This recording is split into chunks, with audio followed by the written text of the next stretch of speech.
And Lord, you are the Almighty God, the everlasting Father, and we are your children. We turn to you, Lord, for all the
and introduce us to the event and to Dayasa and to the internship program as well.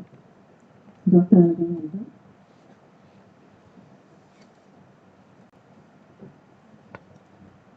Thank you, ma'am. One correction, I did not control anyone. I just circumcised down. I need your help. That's it. So, welcome everyone. This is a great day for us, as ma'am said. We have been trying to do this one for a long time, despite a lot of challenges. Thank you, Principal and Dr. Daniell, and also Grace Priya, head of the Botany Department. And we have a number of organizers are here. It's a great effort. We are able to make it happen today. Also, I'd like to really thank many people come from different parts of the country, also from abroad. As you all know that there are challenges in the Middle East. Dr. Daniell has to rebook his flight, not to go to Doha because there's no airport. Airport is there but closed. Finally got a true seat to really get. He sent a message. I didn't want to miss this event. I will find a way to come. So with me, Dr. Ronnie ma'am and Dr. Janet ma'am and Dr. Nirmala ma'am and Dr. Grace and Ravi and Nanasegar. And so it's a team effort. I'm a driver, but at the same time, this program happened because of them. I had a meeting with the principal, and he's very passionate about how to help the student, how to do more program with the botany and so on. So this is a great day for overall for many reasons. So again, I'll thank you everyone for coming. So now moving on to second one. So today we have the first endowment lecture. Initially we want to have the endowment lecture series. Then we thought about it. We can have endowment lecture. You can do it in a Zoom call nowadays everywhere there. It has its own merit, but we thought what is really appropriate for students. So as you all know, Sir is very passionate about research, and he wants to really give a hands-on training for students to go abroad or go to any premier institution in India, get a hands-on training, and then go back to the department. Then you can say what you learned. So there will be more people motivated. We want to have that chain of motivation going on throughout the year. So we thought that okay, we can start the internship program for students. So I thought I want to started with the 5 lakhs rupees, and then already we got unanimously somebody want to use for one more lakh. But the department said, the college said, every name should be there. So the name will be revealed. If somebody wants to do something, add to this one because we can send more students for the internship. So this internship has a clear definition, purpose. As I said, students want to have a hands-on training. They get to expose to the premier institution, learn about research, go back to the department and share their story. So we want to create that one. Same thing Dr. Daniell has been telling for many years. We want to do something for the department. We initiated sometime 2016, 17, due to the weather, the rain, we couldn't come. But now he's here. He's going to share some of that, his thought. So we want to really make Botany department great. We want to make the college great because we have a leadership support, we have a faculty support. We just need to have a kind of clear guidance. What is the focus we want to do? So I also feel that endowment is good, but internship will be a great program. And we already wrote down all the guidelines. Principal approved it, Grace approved it. So they will independently select the student to really send them out for training and so on. Third one, we also want to have a book on DIASR. Not because we want to have a book, we want to have something to, in the future, students can look it up and see how the students and others interact with the DIASR. Because it's very important now that the relationships are changing, student and teacher relationship, but the relationship we had, not only student-teacher, but a lot of non-governmental organizations, various people, how we work together, how we influence. So someone needs to see these other things happen and so on. So the book is already, we started it, half of the people submitted. When I envisioned want to have a book, but 10 articles, but now 88 people signed up. We got about 30 people already submit article. So hopefully by May, we want to publish that book. It will be distributed freely for throughout India, whoever wants to know, library and so on. So all we are trying to do is, because it's a big legacy for us. It's not very easy to have a person who's very humble and also help student all the time. So I'm very sorry. The reason I'm doing because it's a long deal. We just couldn't do it. That's the reason I'm just feeling this one, because people ask me, close friend, why you guys are so close to that? I said, why you are not doing anything? I said, we want to do, but he doesn't want us to do anything. I said, when my teachers are here, so I don't want anything, so we just postponed it.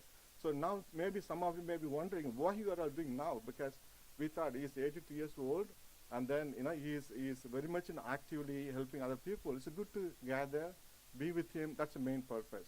Not to praise him, not to do anything, but we want to show some gratitude. So that's the reason we are here. And I'm really happy Dr. Daniell is a strong supporter. How I approached him is, I met him 1991 when I was a student here. When he gave a talk, he came to see at DIASR, he gave a talk. The first thing he said, I follow DIASR footsteps. He's already a big person. That's the kind of people he developed. So I thought, oh, he'll be a very appropriate, and he will tell the story, his interaction with the MCC, interaction with the SAR. So we will have a really good time listening to his talk. And also, often we have a distinguished panelist, because higher education going through a lot of changes. We are still behind. There is a lot of tech.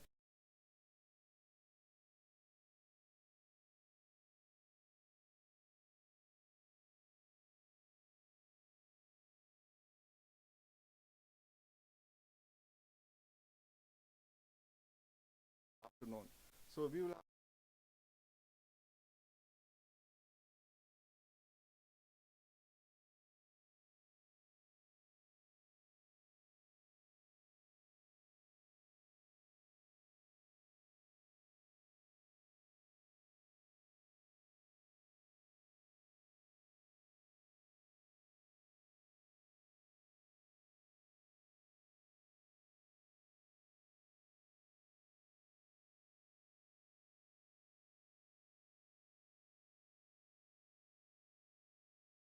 Who's the next one? Sorry, I was a little bit emotional. Now I'm calm down, so I'm okay. This has been accumulated for over a period. So I had to release it. Yeah, please.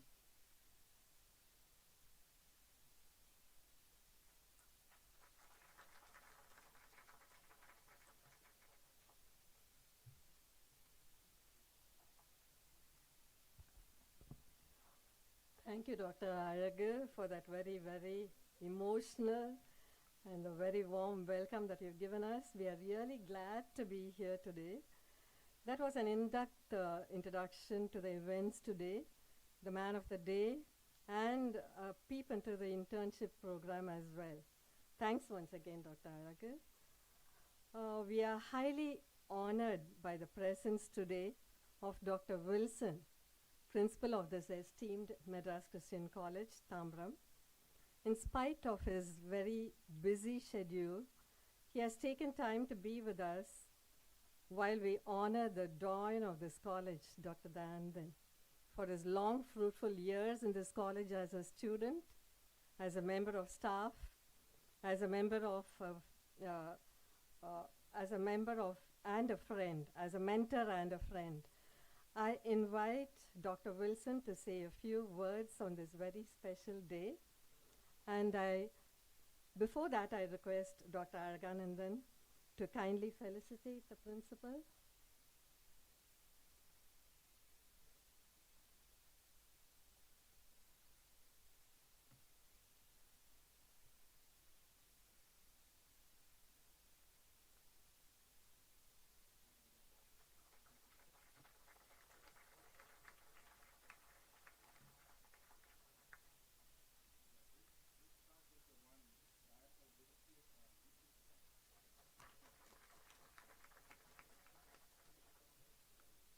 Over to you, Dr. Wilson.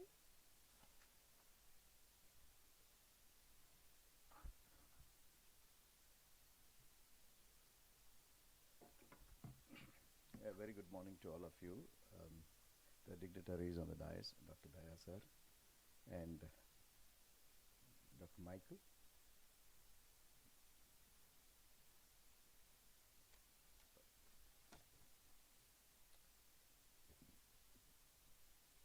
Dr. Alaganandam, the alumnus and student of Dr. Daya, Dr. Daniell Alexander, Dr.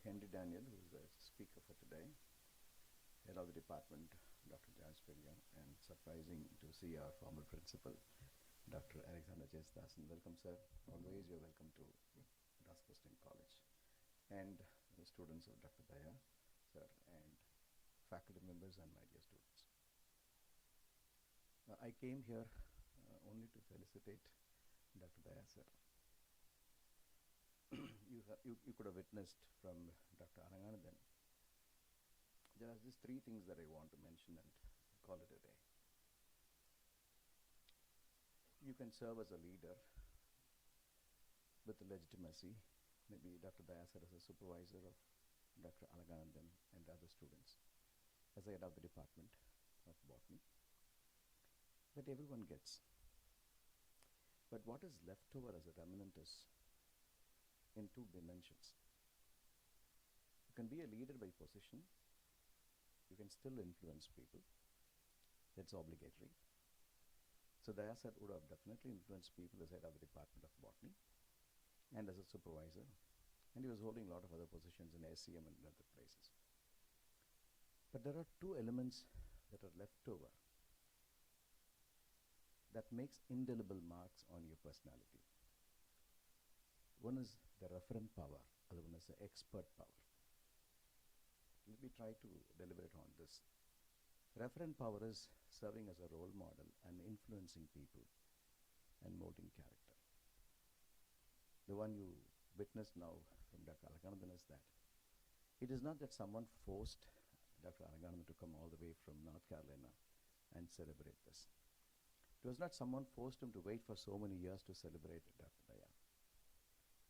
Apart from being head of the department, serving as head of the department, Dr. Dayanandan has influenced people through his role model.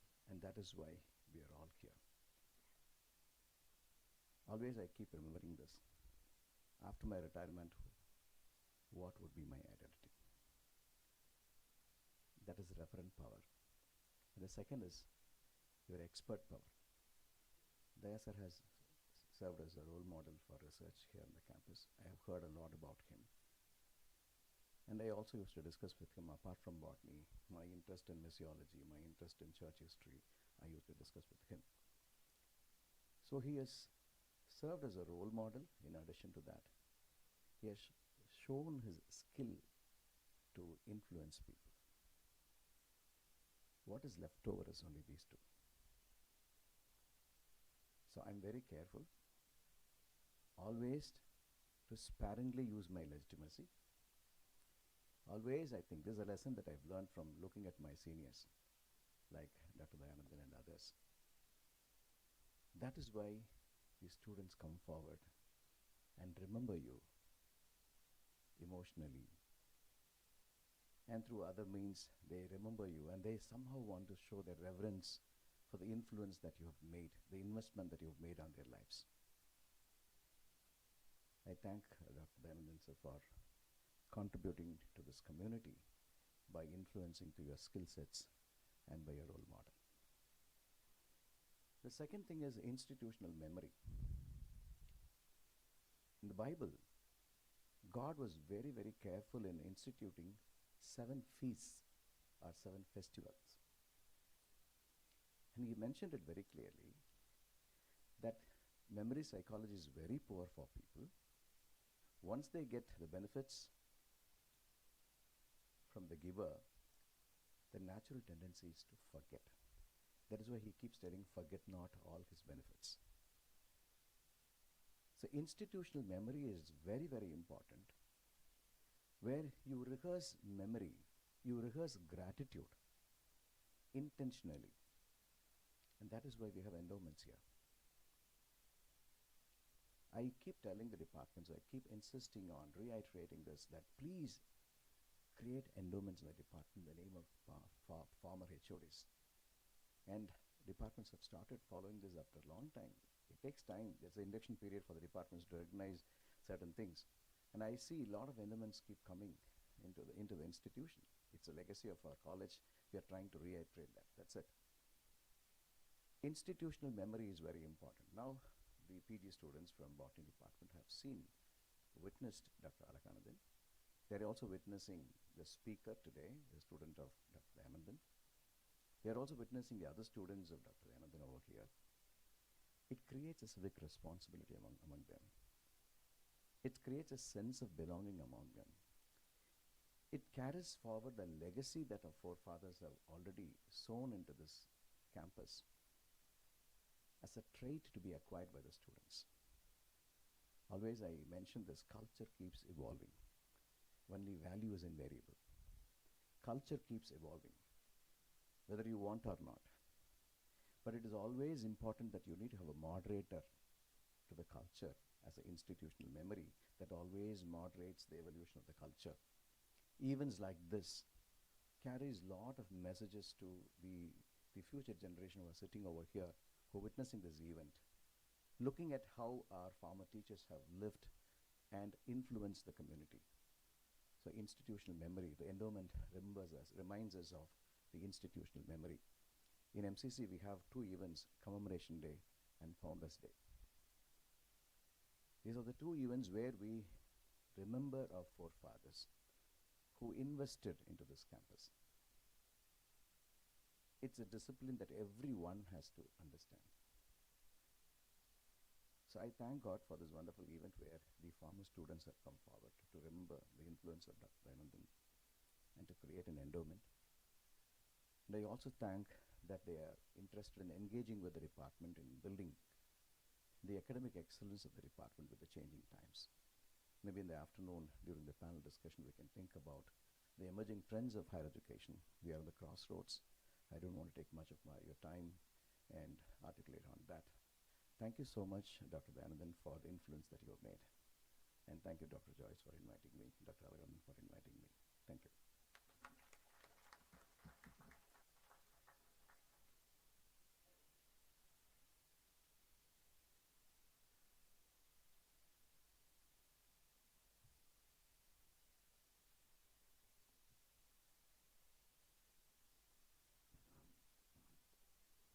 It was a privilege to have listened to your valuable thoughts and suggestions, Dr. Wilson.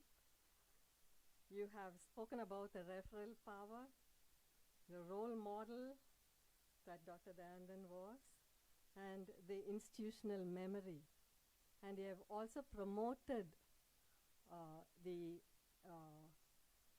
the installation of endowments in each department. We value your suggestions, and God be with you as you take this college forward with all your sincere plans for the future. Thank you once again, Dr. Wilson.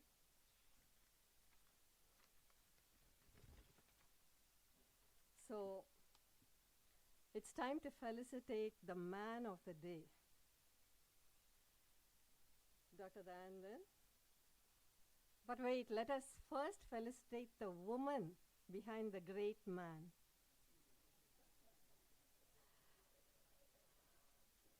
A woman with a dagger, as my husband puts it, but it doesn't apply here.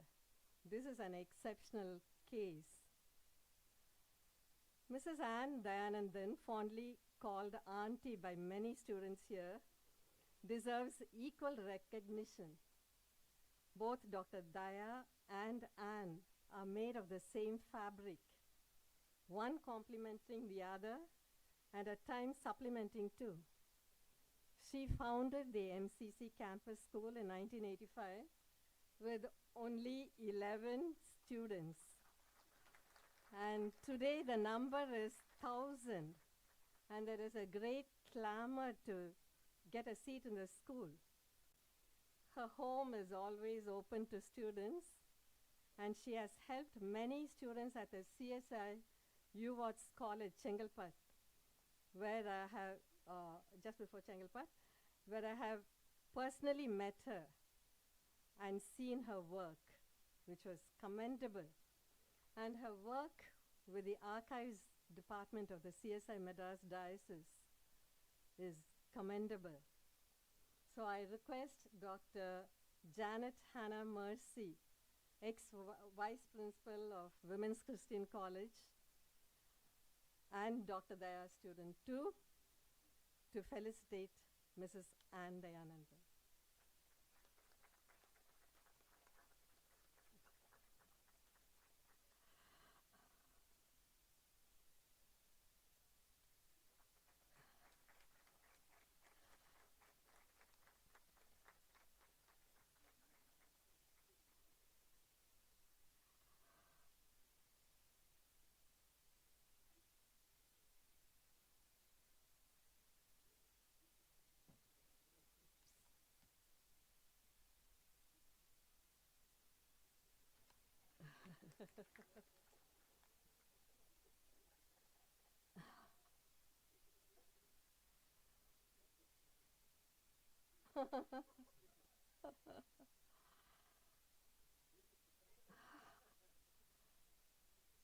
Thanks, Dr. Janet, and thank you, Mrs. Ann Dayanandan, for holding up the ecosystem plant up for us, for all of us to see.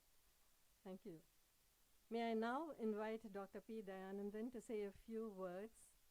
I'm sure all of us are waiting to hear him speak, which is going to remind us of days gone by when we sat and listened to his lectures with awe and admiration. I request Dr. Daniell. Originally, Dr. Pon Samuel was to have felicitated Dr. Dayanandan, but since he's indisposed, he actually extended his stay to be present at this occasion. But then he was not able to come today and be with us. So I request Dr. Daniell to kindly felicitate Dr. Dayanandan.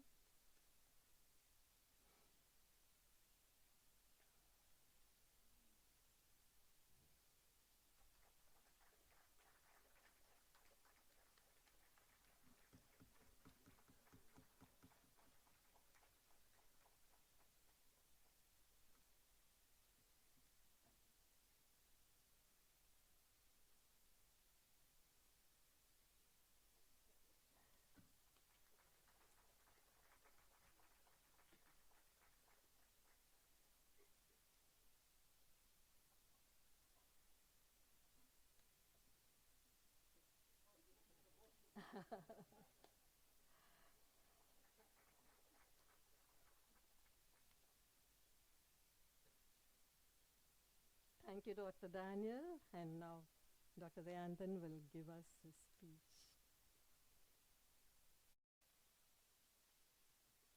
Go back and check whether this is really Equisetum or another plant that looks like Equisetum, which is very common in. When we were students, the only place where we could find Equisetum is in Sims Park in Ooty near Konur. And then Dr. Venkatasapan brought some, and we used to cultivate that in the old botany department next to the water tank. I didn't know what Nirmala meant by winking at girls. I wish I had done more. So I will, every year I will be remembered. Look, stage is my place. Be it under a tree, a room like this, or the St. Thomas's Hall stage there, or any lecture place. I am a king there. I like to speak, entertain. But now that I'm focused to be here in front of so many of you, you are making me nervous. I thank you, and particularly the principal, the bursar, and Dr. Joyce for helping Alaganandam to make this possible. You have been so readily welcoming and advising him. Sometimes a little delay can take things go wary. There are too many people here to be thanked, so I'm not going to. I just want to welcome you all for your love. I do have to mention that the former principal, Dr. Alexander Jesudasan, is here with us. And we have worked in our lab together when I had a very good microscope, and then in many other places.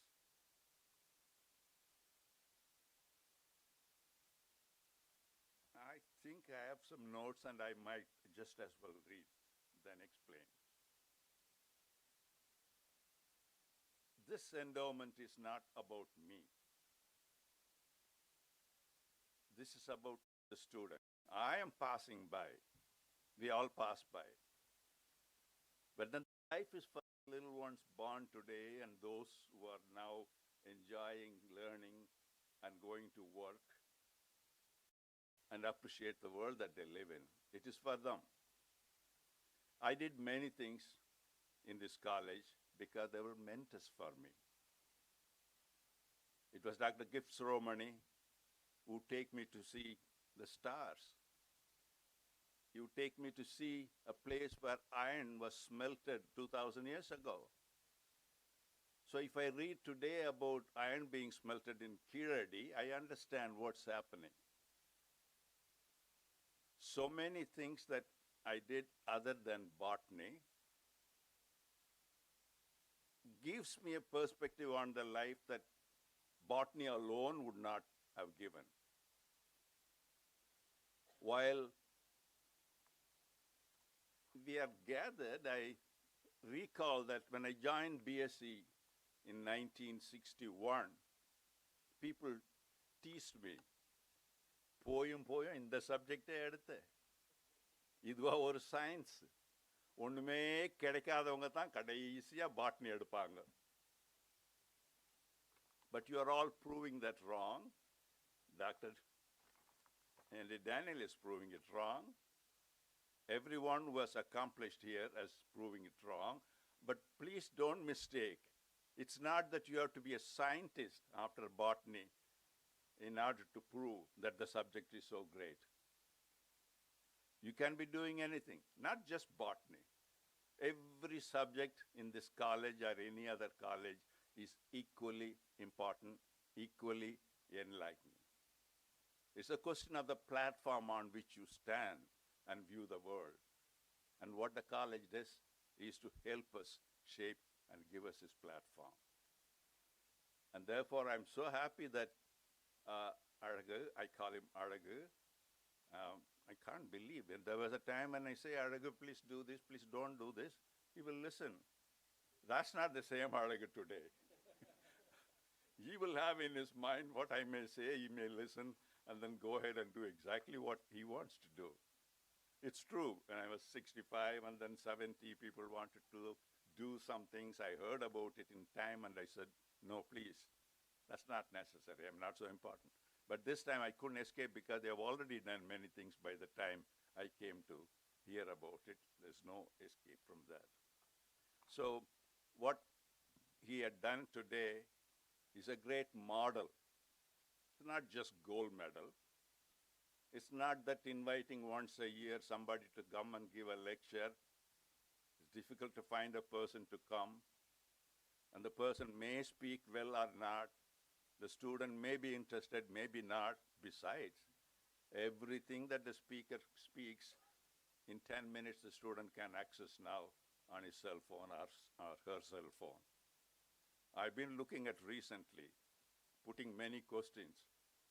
Amazingly correct answers are coming out of the AI in the Copilot that's put in my computer. It's not difficult at all. The future learning is going to be very different from what today. We'll be discussing this later in the evening.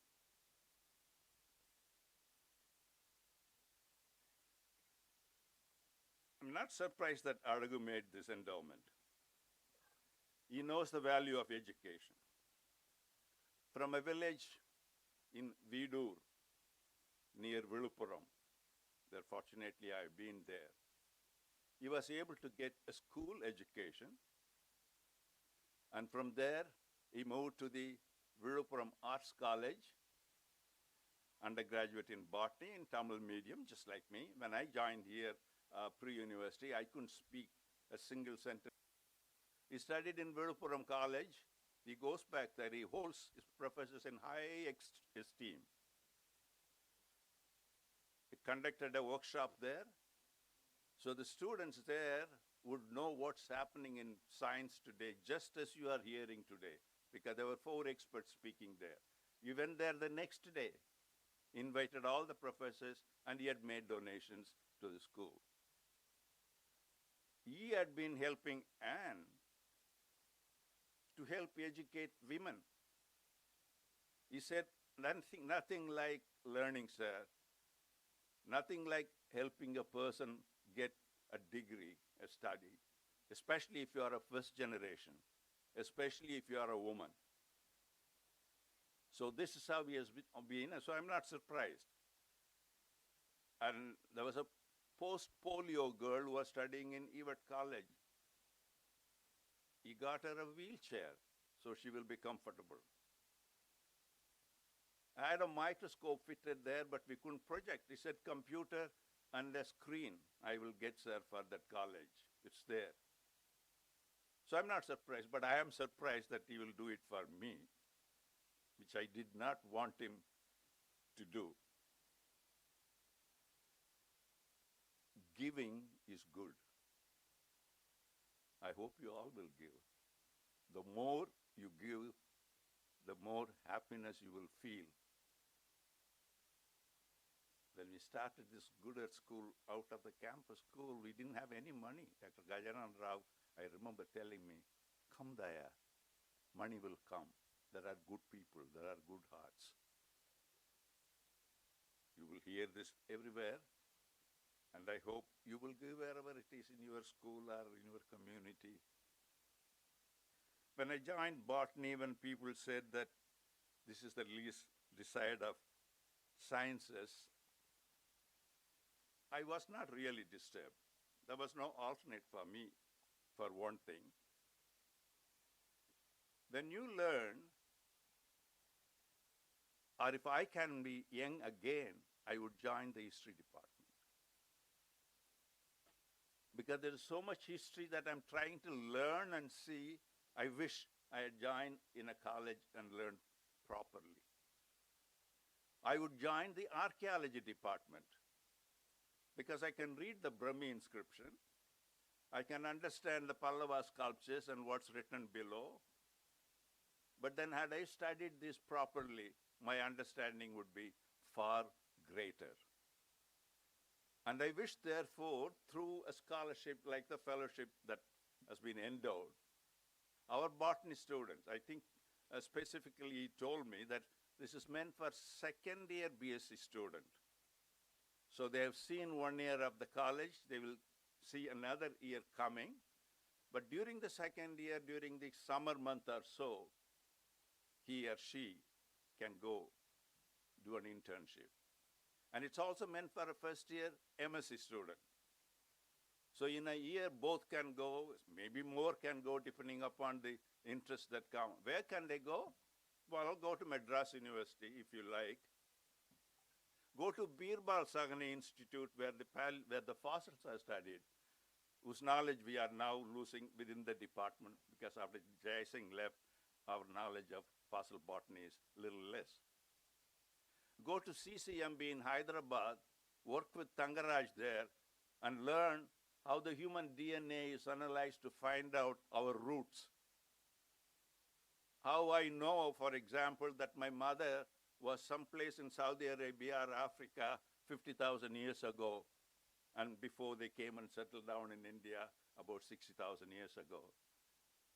Go to another lab where you can see how people scrape a little amount of dust from the teeth of a fossil skull, a bone, and from that they find out what grasses are, what they might have eaten, because there is phytoliths there.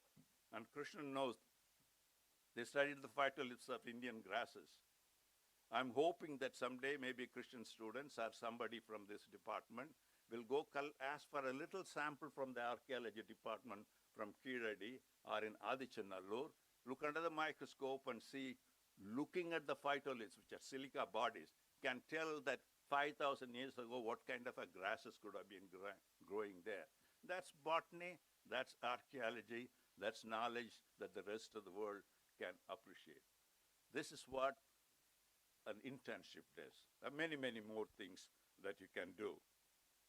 This is the reason why when you read more, when you learn different things, you have wisdom. தொட்டனைத்து ஊரும் மணற்கேணி மாந்தர்க்கு கற்றனைத்து ஊரும் துறவும் அறிவு. Finally, I must say that I see botany as a banana leaf. Hot rice there, sambar is coming, so many things kept there as burial. It's not just botany that I see in every one of them. I see commerce in it there. I see horticulture and agriculture in it there. I see the hard-working, sweating man in the rice field with darkened skin because of the sunlight in the plate there. I see the great Mr. Nallakannu, who just passed away, fighting in the field in Tanjavur area all around us for the farmers who have been growing this rice, asking for the rights, asking to give the dues and not treat them as slaves. That's there in your plate. I see a microscope in it and so many things.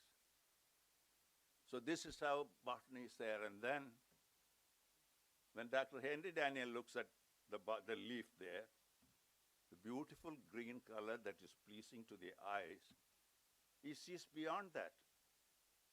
He sees the chloroplast inside that. Now you place with the chloroplast like a ping pong ball. The DNA that's there within the chloroplast, to you and me, it's even difficult to think of isolating it. But for him, this has become such a simple game, and now you're going to hear from him very shortly. How, from here in the botany department, he has now come to a stage where very soon you are likely to eat a spinach kheer and get your insulin. You don't have to poke your skin because he had put insulin inside the chloroplast, inside the plastids. Next time when you eat the banana leaf, and before he serves, the man comes and sprinkles water on it, thinking that you're going to wash it, and you rub it and wash it and throw it, but most little bit of water still there. I tell you, about 1 million of one kind of bacterium and 1 million of another kind of bacterium has just been gathered together. The leaf is an ecosystem. The world is an ecosystem. Botany is an ecosystem. All of us are connected. Thank you so very much for doing this to me, Aragu. And thank you all the people who were connected with him for helping the students of this department. It's not just me again.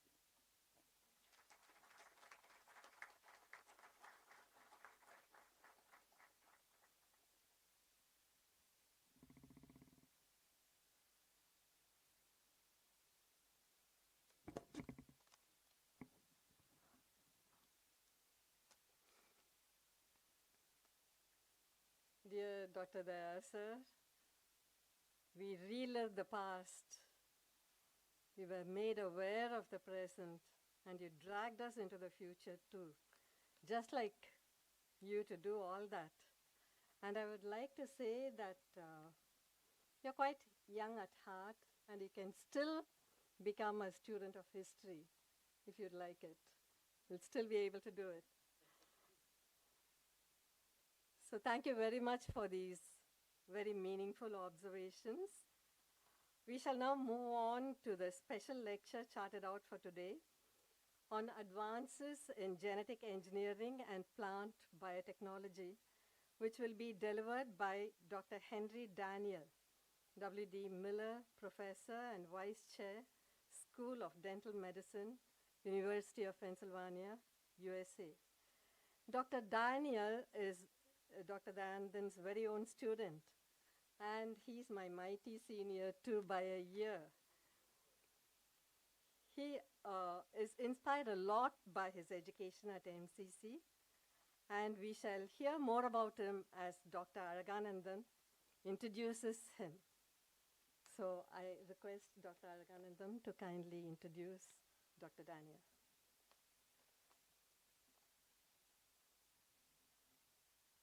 Thank you, ma'am. I think Dr. Henry Daniell doesn't need any introduction if you're in the science and if you're in the genetic engineering. And it's a great pleasure to have him today. As I said, he came with a lot of difficulties, but he wanted to be here for two reasons: to be with Dayanandan and also with the student. He's also very passionate about helping students.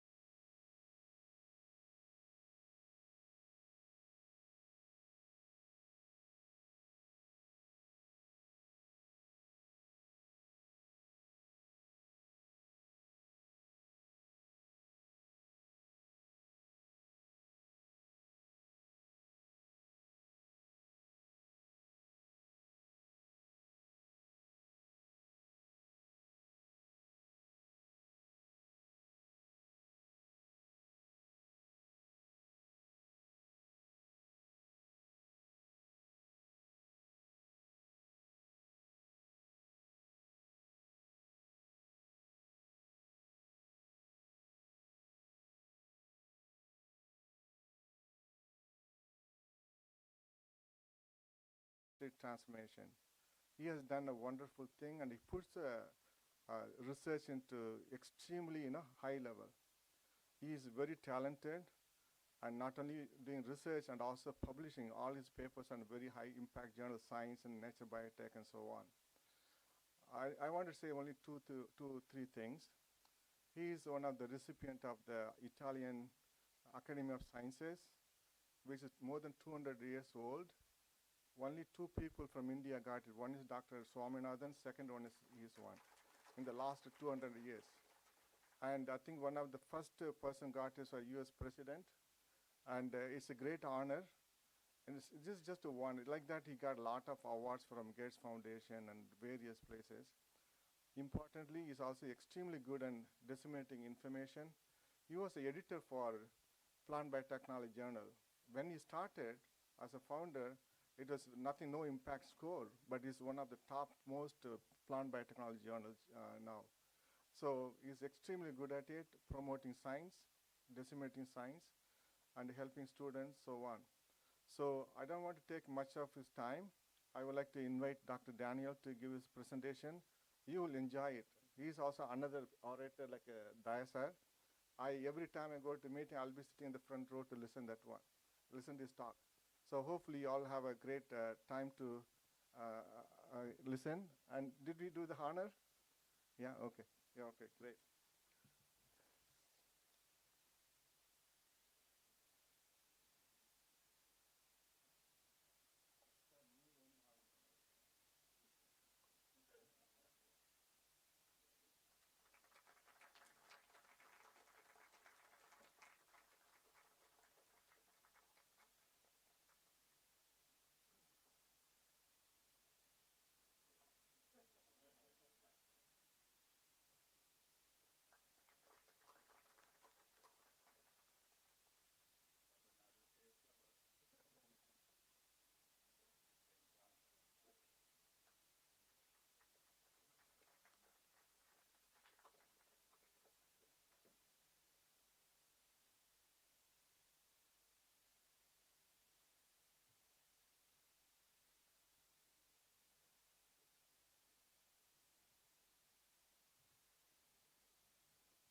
see the slides with the light on?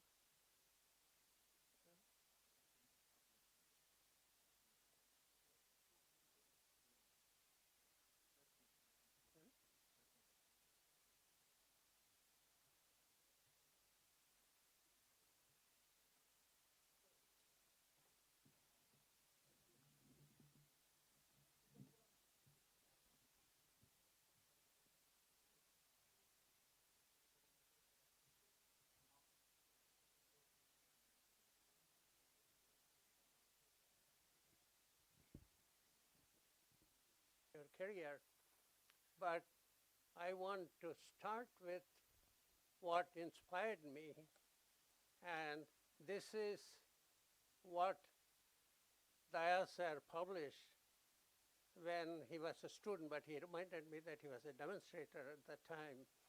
And it's amazing that in this article on page 16, he said artificial viruses with beneficial coded message in their DNA may be used to counteract all diseases. What a prediction 50 years ago. And I want to start with what is visionary teaching. And I would continue the vision and how that kind of vision inspires students to pursue careers built upon such vision. And of course, he wrote this. I became a student afterwards, and just as you heard him now, I had the privilege of being a right side panel. You could see how this is done. You take a virus, put the gene that is missing in a disease, and it produces a protein. And this, in the Bible, Jesus giving sight to the blind is considered a miracle. It's an awesome thing. And here, at our university, this saying, if you're blind, but if you're at Penn, you can see. And this is because there are different types of blindness. One incurable childhood blindness is called Leber congenital amaurosis, which is because a protein in the retinal pigment epithelium is missing. And if you see on the right side of the panel here, the gene is introduced and the light cannot penetrate the retina. Once a gene is introduced, at the point of the injection, it slowly opens up, and then the vision is restored completely. And it's so amazing to see someone getting the vision and saying, I see the blue sky for the first time, right? So this, it's amazing, Daya said that you wrote this 60 years ago. Science is slow, but still it happens. And it is, and the right side, typically one eye is done at a time. When they could see, they always come back and do the next eye. And so blind can see, and this is Ashanti de Silva. This disease is called the bubble boy syndrome. They miss a protein, so when you get vaccination, they cannot develop antibodies. So forever, they have to live inside a bubble. And so that protein is introduced through a retroviral vector, taking the T cells, putting it and injecting them back. So now, this was done 20 years ago. Now, she's playing out and having a normal life. So that is even from DNA to RNA. I'm sure you have heard of the messenger RNA vaccine for COVID. This, my colleague, Drew Weissman and Carrico, they received the Nobel Prize in 23, where they take the RNA in the virus, and in this case, how do you deliver it? You use lipid nanoparticles and give it as an injection, and this saved millions of lives. And this was the first coronavirus vaccine that was developed, and it was so amazing. This was happening in our buildings. And so there are no limits to this. Hemophilia patients, A and B, they are missing clotting factor 8 or 9. So that could be introduced as a AAV vector. I'm so thrilled that the AAV vectors for many of this was made by one of my students. And the only downside to this from a developing country perspective is that each injection costs $2.9 or $3.5 million, right? So this, initially when I worked on hemophilia, this is a royal family disease, right? But I received an award in Buenos Aires for pioneering the treatment for this. At that time, across the table, there were scientists from Vellore, doctors from Vellore, and they presented how many hemophilia patients are in India. I thought that this was not applicable to India, but they were in Vellore giving the statistics and so on. So if the question is, can this kind of a revolutionary solution to diseases, how can it help the rest of the world if each injection costs $2 or $3 million? Or if you're blind and if each eye costs $500,000 to get the injection. So this has been the basis of my lab research to find affordable medicine using cutting-edge technologies. And when I was in the US 40 years ago, my first phone call cost me $75. My fellowship was about $500. So, but today, you have Skype, you have WhatsApp, you have Zoom, everything is free. So in communications, there has been real breakthrough, but not in medicine. The medicine is still behind. Insulin was delivered by injections 70 years ago. It's still today. There may be pumps, but still there's a needle there. And 70 years ago, insulin has 3 proteins, A, B, and C. And for 70 years, because it was done long time ago, only A and B they could make. So till today, all the insulin, no matter where it is done, is missing the C peptide, which is essential function, which has essential function for a lot of metabolic pathways. But nobody wants to restart and may go through FDA approval because it costs $2.5 billion to do this. Not only that, the natural insulin is released from pancreas beta cells produce them, it's produced around the liver, but the injection is peripheral delivery, it's in the blood. So when you inject it, the blood sugar drops, and then liver pumps glucose, glycogen from glucose, and then it brings it back up. It's a yo-yo effect. But if it is naturally delivered through a liver loop system, then you won't have the hypoglycemia. In fact, hypoglycemia is much more fatal than hyperglycemia because it can really stop the supply of energy to the brain and result in coma. And the mRNA vaccine that I showed for developing countries in Africa, they were donated, but it requires storage at minus 80 degrees, and many of the countries don't have the infrastructure. So our lab goal is to develop affordable medicines that doesn't need the cold chain. So that has been the goal ever since I got my first faculty position at Washington State University. I asked the question, insulin is made then 70 years ago and today in yeast or E. coli, and they are made in fermentation systems. Humans are allergic to those proteins, so they need to be purified 99.9%, and they need to be injected. And you have cold chain, you need pump. But if you put it in lettuce, and if you can orally deliver, then you eliminate all of this cost.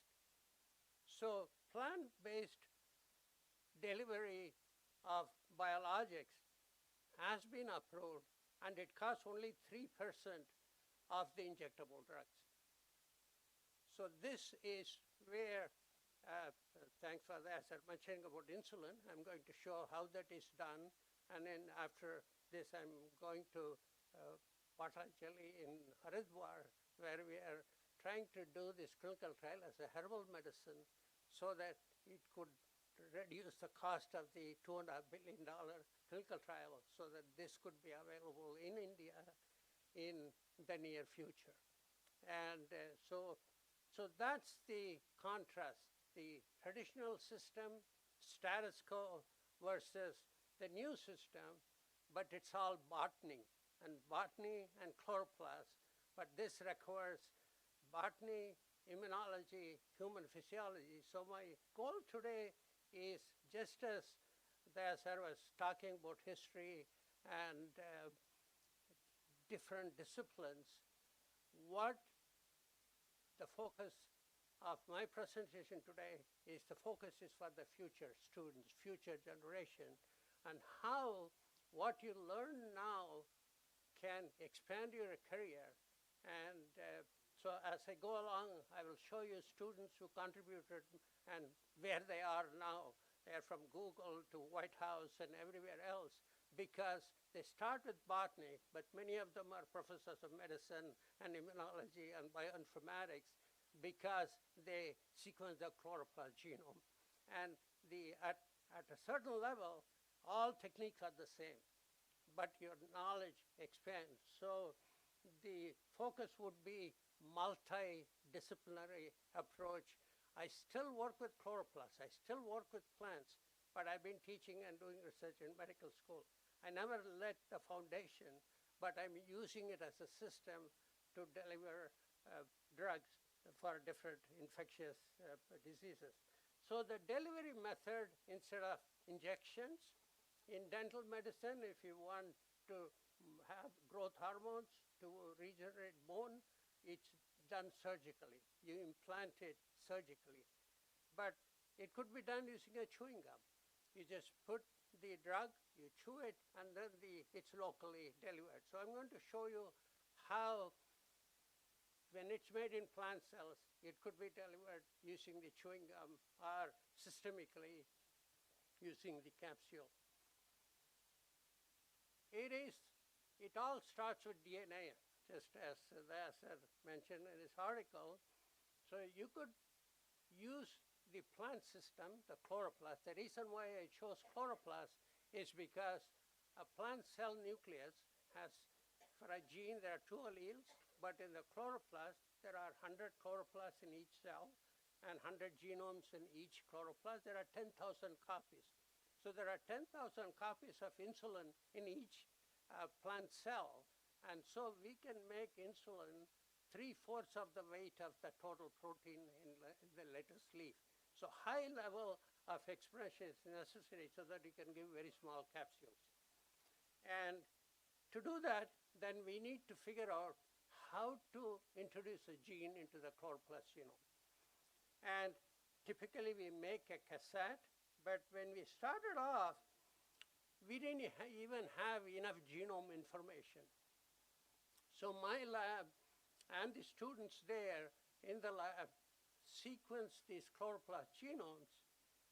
It was great for the field, but when you look at some of these students, because they did bioinformatics, in fact, Justin Grevich was in the White House. He used to send me pictures with President Obama. He was in charge of the Obamacare website. His ability to deal with the bioinformatics. And Siti Babu Gura is a professor of bioinformatics in the medical school. He's the cancer center director there. So this is my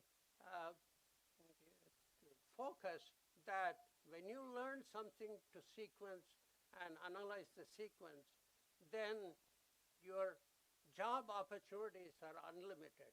You can go to Google, you could go to Wall Street, all kinds of opportunities, because you know how to use the information, the tools that are available. So we sequence everything. I was quite stunned that tomatoes, potatoes, grapes that we eat every day, there was no such sequence information. So we were the first to really sequence this. And then we built an algorithm. And when you take a human gene and put it into the chloroplast, chloroplasts are prokaryotic, human gene is eukaryotic, they don't talk with each other.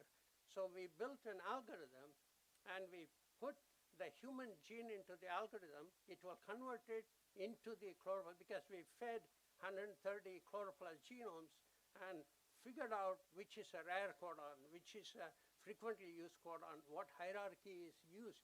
And using that information, we built an algorithm. You can introduce it, it will convert it suitable for chloroplast. So these are kind of basic things.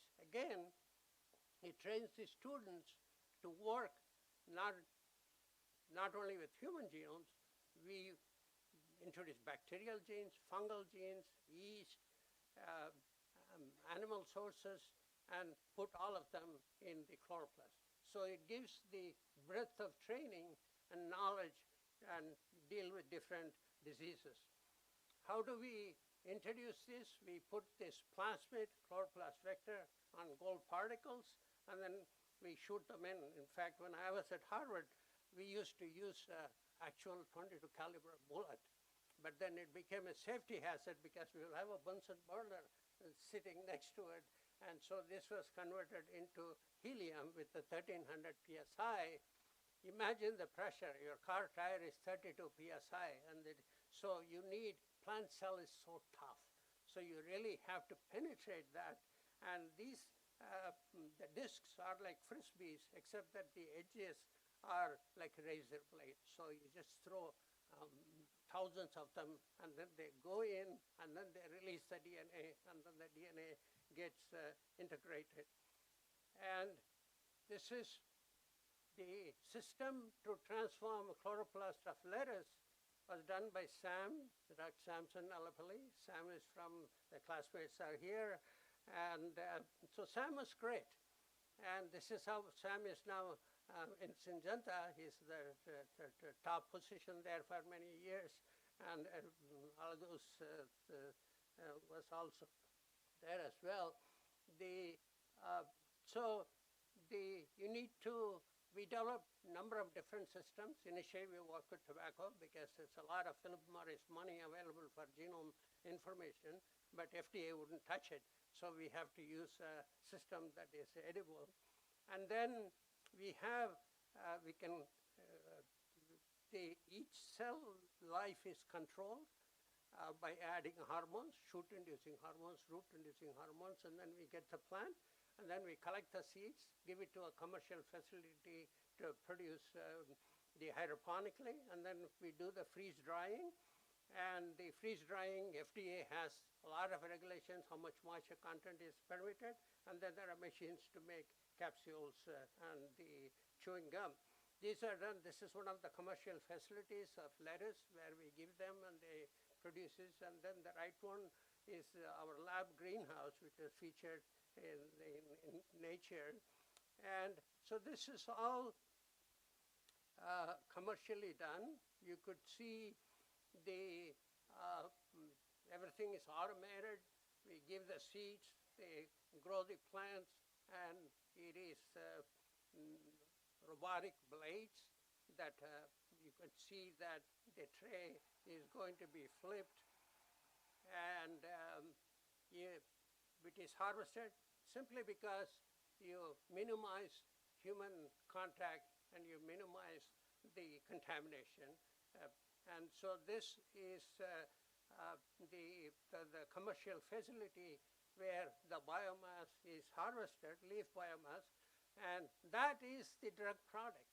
Once you freeze dry that and you make the drug product, and that is your insulin, that is your clotting factor, that is the final product that is, compare this with the fermentation system, purification and injection that I showed. So this is the next generation of drugs, and to get FDA approval, you have to go through a lot of steps. We need to show that it's stable for many years or many months, and moisture content, it's free of bacteria, it's free of any of the pathogens listed by FDA, and finally you have to look at how long it is stable and its efficacy as well. So that is the process through which we develop a new drug using two delivery systems, topical for the oral, and the oral cavity is loaded with viruses, bacteria, and yeast. And I'm going to give you a few examples as we go along. And I'm sure you all know about coronavirus. When COVID hit, the most common method to prevent the transmission is wearing a mask. But the mask doesn't kill the virus, and you inhale the virus back again. And so our goal was to neutralize the virus in the oral cavity using an antiviral protein. And it's not only coronavirus, the HPV, responsible oral cancer, and the HSV, it's a huge problem, and the yeast, Candida albicans, especially after oral cancer surgery, the radiation kills the salivary cells, there is decrease in saliva production, and then the Candida albicans takes over. And so all these are in the oral cavity. When we had the COVID, one of the things my lab discovered was that we checked in the saliva an important enzyme called the ACE2, angiotensin converting enzyme 2. As you can see here, the COVID completely killed the ACE2 activity. This is a key enzyme that is needed for a lot of metabolic activities. So people died, they couldn't breathe because of the enzyme was inactivated. So we found this, and if you see all the blue dots, we did this experiment in the lab and there was no vaccine. So we were But nobody in the lab got infected. We had such a tight control in controlling the transmission. But you can see each dot is the blue dot is a control who is not COVID, but then the COVID, and the different collection methods. Because when we tried to publish this, they were criticizing that, oh, maybe because there was something in your tube that killed. So we had to use a lot of different blood sample collection tubes to show this. So when we observed this, we thought that why not we overproduce this enzyme? When we overproduce the enzyme, it's going to bind the virus, and then the virus entered the human cells through the ACE2 receptor. So if it will close the gate, it will trap the virus. So that was the concept behind developing this COVID gum. And as you can see, the mechanism here is that the virus will bind to the ACE2 enzyme, and at the same time it will block this. And in addition, we found another natural antiviral protein in LabLab-Bean. It does the same thing. It aggregates the virus, as you can see on the right electron micrograph, that once it's aggregated, they cannot enter. And at the same time, this protein, antiviral protein called frill, will get into the cell and block the virus in the endosomes. So the goal here is trap it and block the entry. And so we went through this to essentially influenza, HSV, coronavirus, and the basic mechanism is like a fly trap.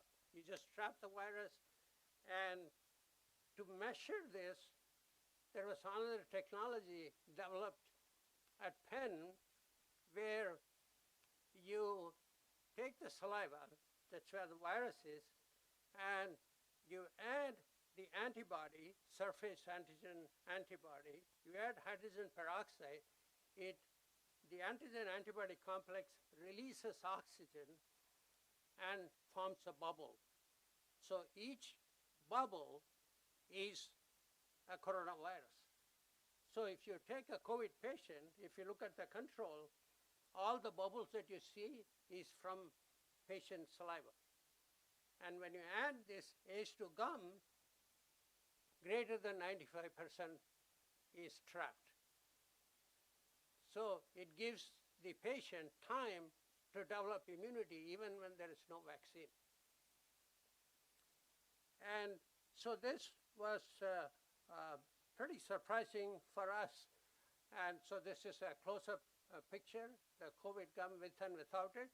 You can see some bubbles are larger because it's a mature virus versus some are budding virus. And so this is what we applied to FDA for approval. And they asked for all of the stability, how long it is stable. So we had to show all this data for 600, 700 days. And we also had to do virus plaque reduction assay for different influenza virus strains, for different COVID strains. And ultimately, they wanted to know the release kinetics. And we tried animal models. Animals don't chew gum.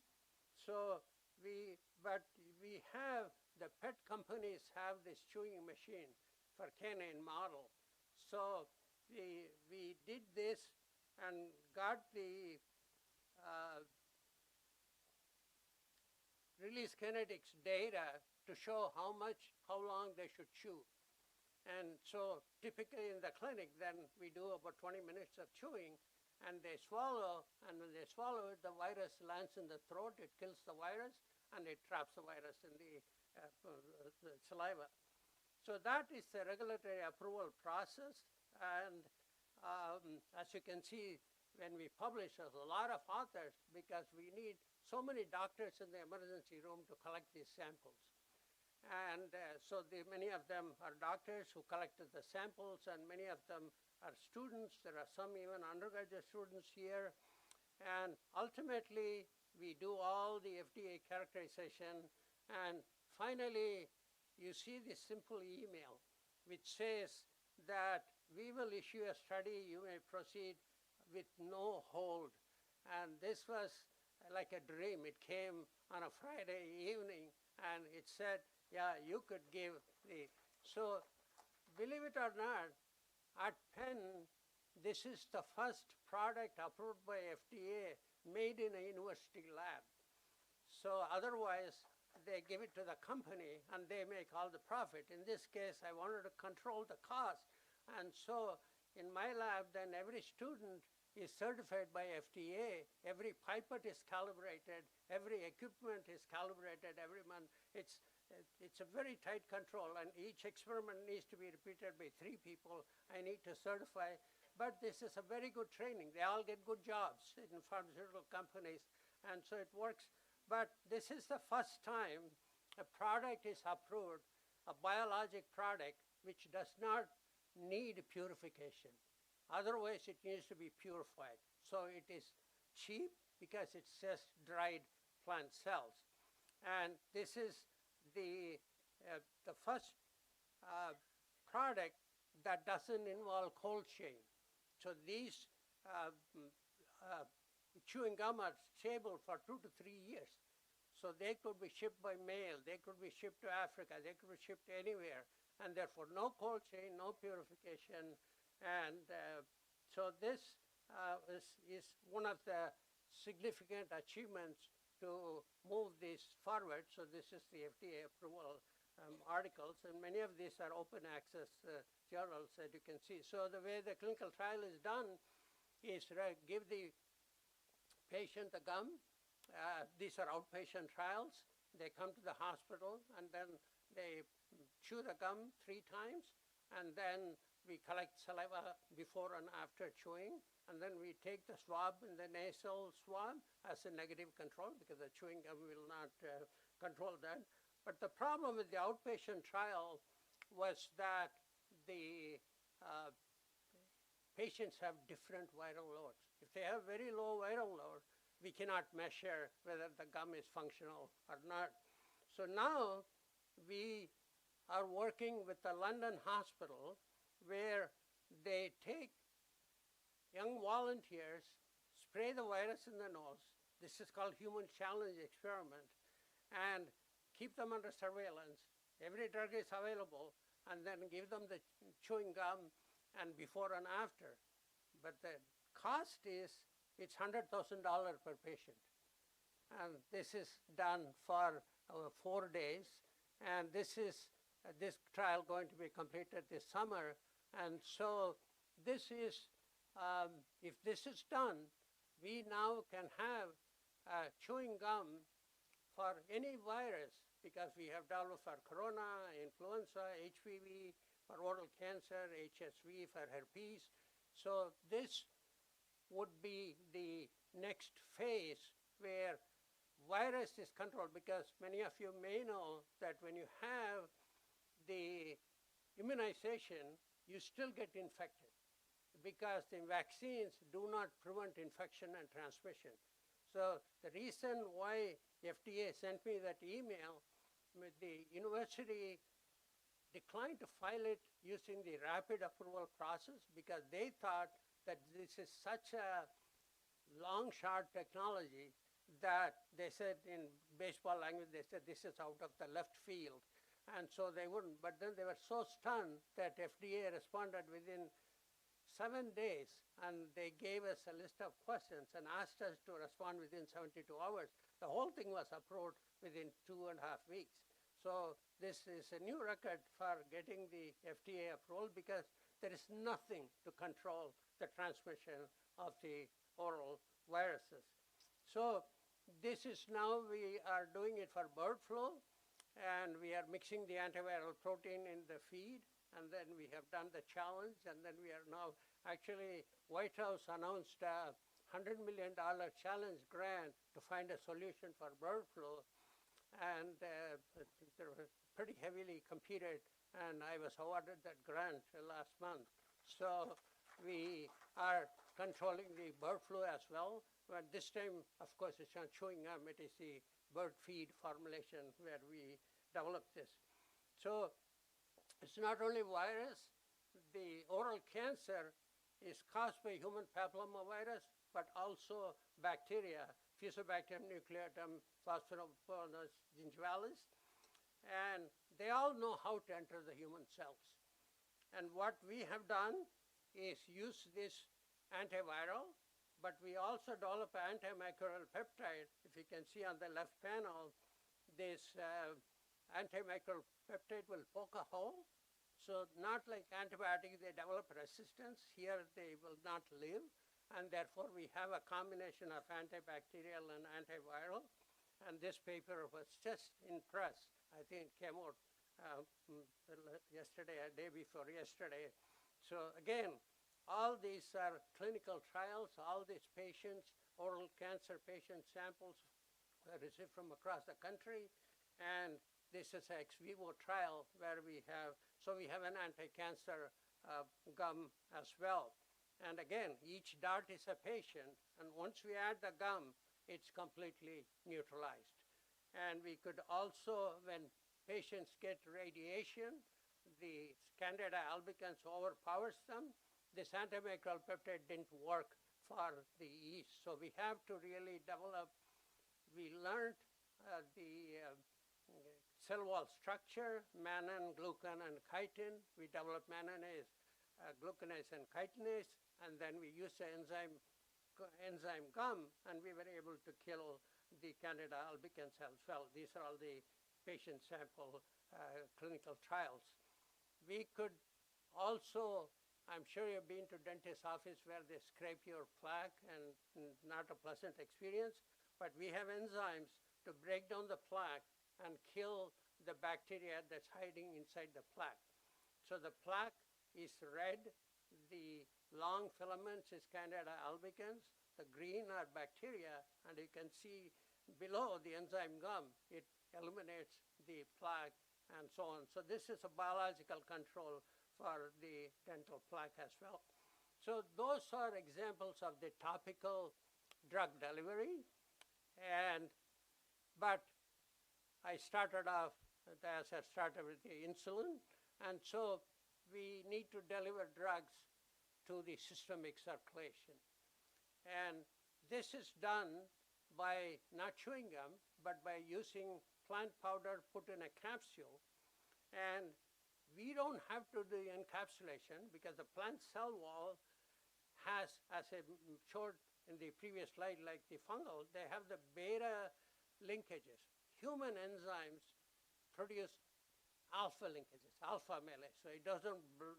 So when the plant cell wall goes through the stomach, it protects the protein inside because human enzymes cannot open the plant cell wall.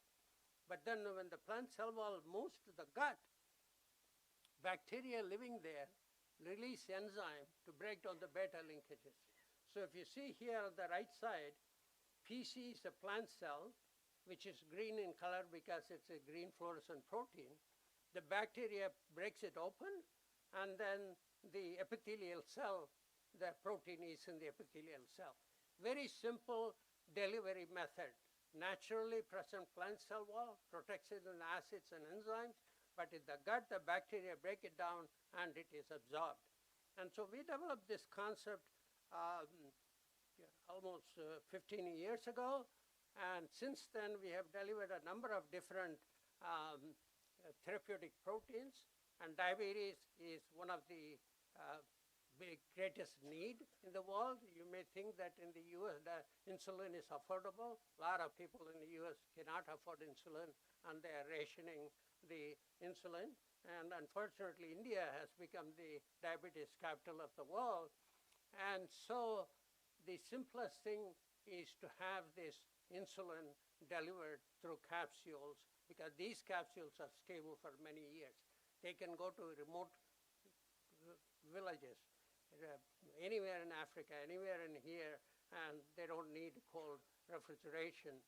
And how does this work? I can show you so I mentioned when I started that the clinical insulin on the top, left top, has only A and B chain. It's missing the C peptide, which is part of the natural human insulin. And for 70 years, the pharma companies didn't want to make a change. That's because it's there.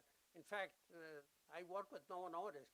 They gave me lunch in Nordisk house, and they said, we value your technology, but we wanted to stop the clotting factor making antibodies, but we don't want to do oral insulin because that's bread and butter of the company. And so they were pretty upfront saying, we are not going to develop a cheap insulin because that'll shut down the company. And so there has been a pretty pushback from making this affordable. And so we have now made this insulin, and this is our greenhouse. As you can see, some of the students and scholars in our greenhouse. We showed that they're stable for many months. They're fully functional. And here is the comparison. If you can see the color contrast, the red, which goes down, is injectable insulin. It clears, but then it goes to hypoglycemia. Whereas the natural insulin is in yellow, it doesn't go to hypoglycemia because it's delivered not in a peripheral circulation, it's released near the liver where the liver can respond quickly. And look at the green, that's a chloroplast insulin.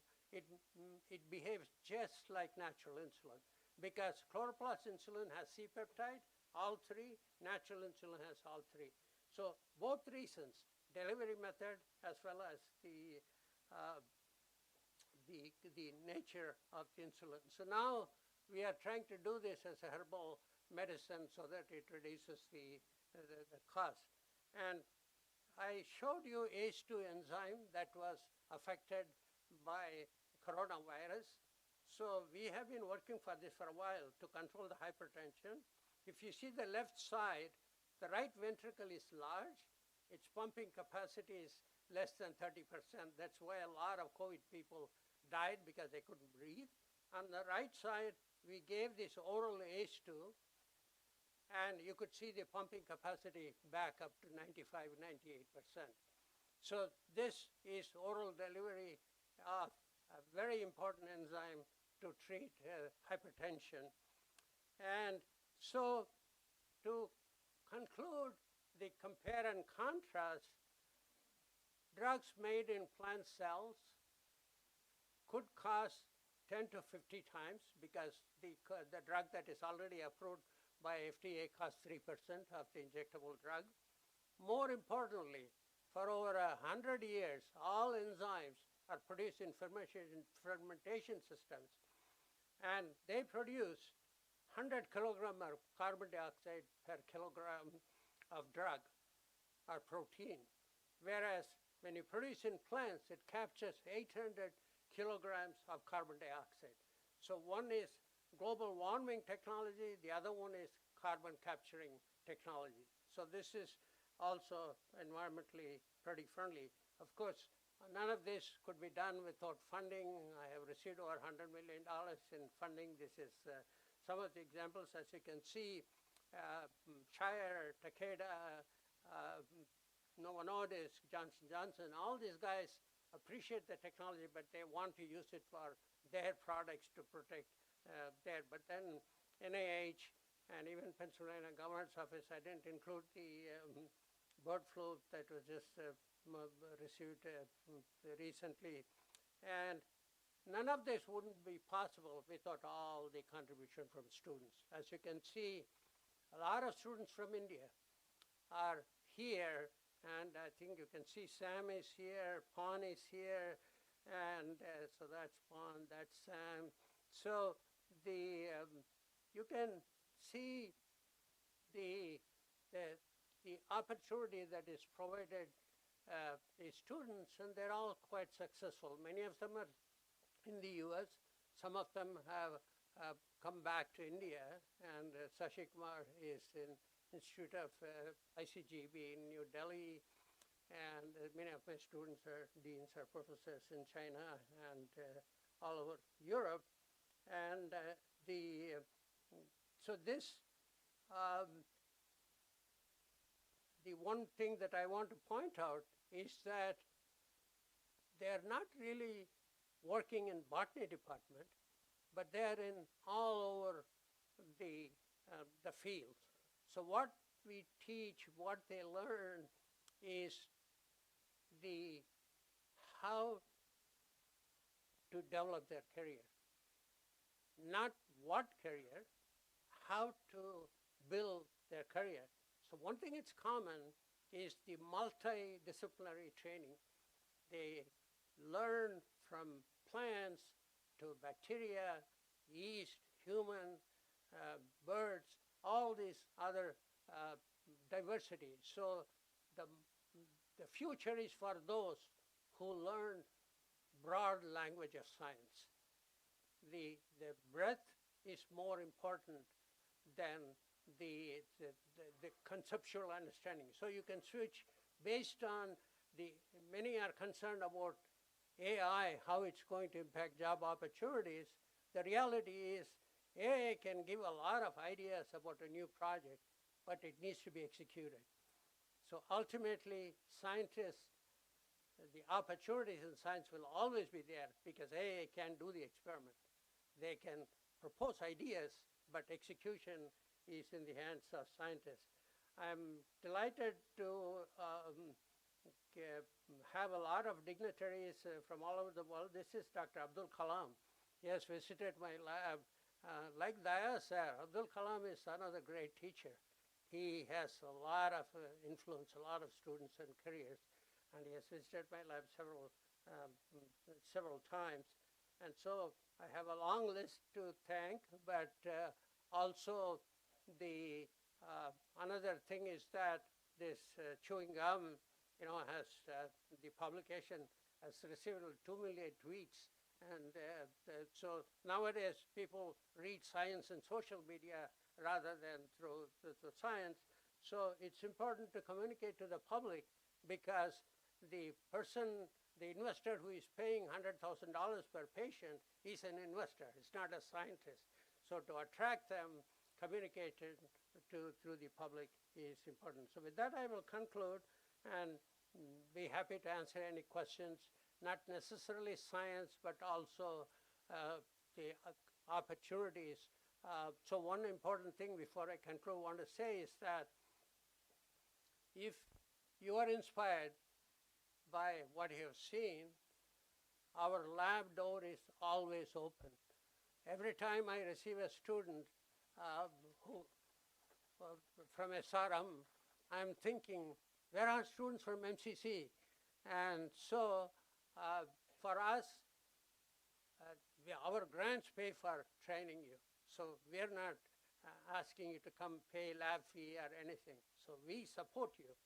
And it would be great for this year, you send few students, or not only students, faculty, exchange scholars. In fact, in SRM, they send a faculty and a student at the same time. And so there are great opportunities for the next generation for me to pass on the baton and take the leadership to the next level so that you bring back this technology to developing countries, especially India. And before I conclude, I want to thank all my teachers, especially Daya sir, when I started showing his visionary educational dream, which helped me dream and think what could be possible.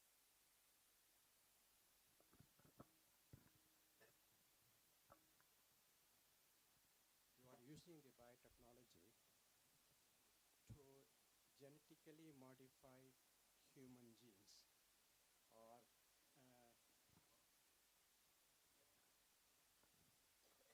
I'll check. Hello. Okay.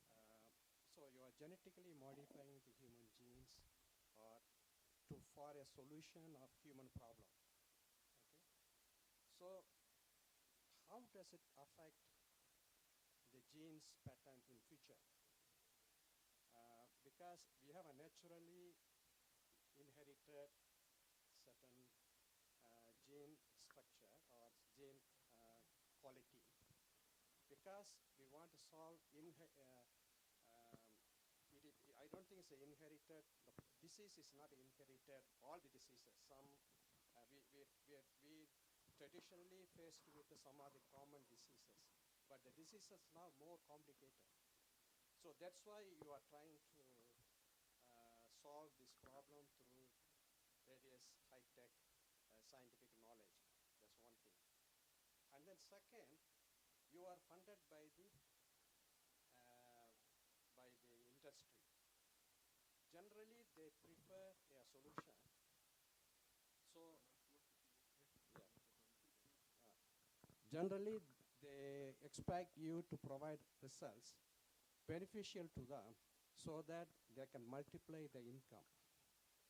In most of the research I come across, the funder will influence us. If they don't benefit, they don't support. So these are the two issues I want to clarify from you as an expert and internationally well known.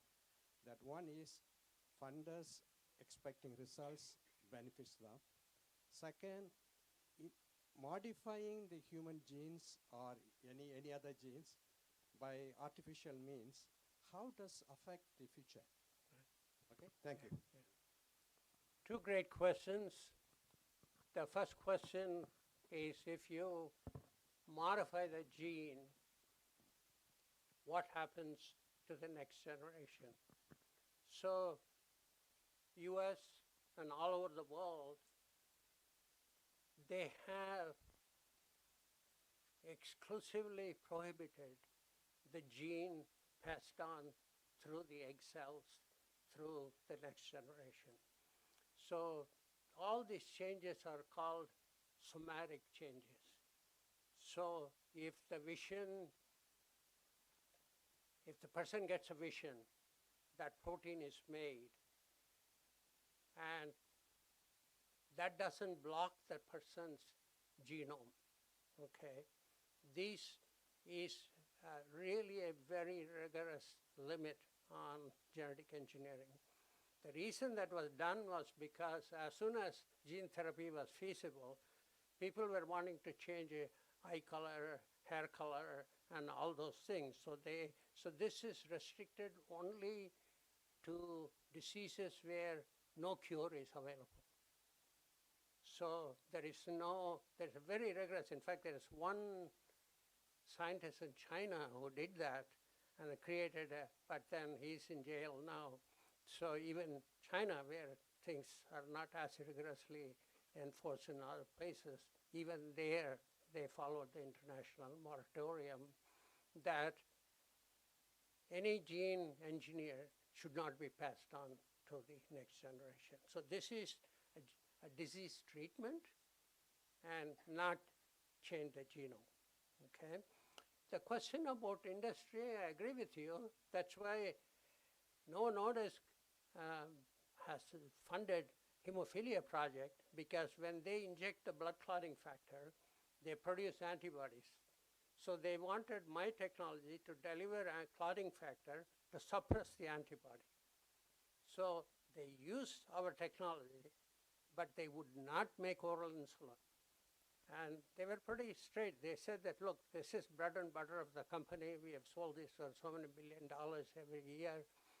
Eli Lilly did the same thing. In fact, most people don't know that Eli Lilly and Novo Nordisk, they are the same company. They have different names. So essentially, it's a very tight control.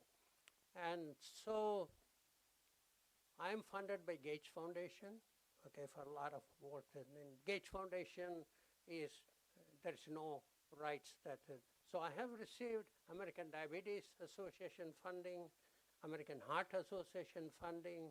So I have freedom to operate and develop. That's why even the clinical trial data, I want to get it in the Haridwar. They do actually herbal medicine. It's not really working, and they do diabetes clinical trial. So now we can do something that it works. Not only that, the herbal medicine, there are a lot of limitations. In our case, when we make insulin, each batch that we grow, we quantify insulin, and it cannot change more than 1 or 2%. But in the herbal medicine, they don't monitor the quantity. So there are good antiviral drugs in herbal. One of the things that I showed is naturally present in lab bean, but we quantify from. So our batch to batch. So that is what the herbal medicine, it's not that it's anecdotal because it sometimes works, sometimes it doesn't. So in American regulatory standards, if you have dosage, it should work. So we control dosage and efficacy batch to batch. And so my goal is to get most of the clinical data where the product will ultimately be helpful.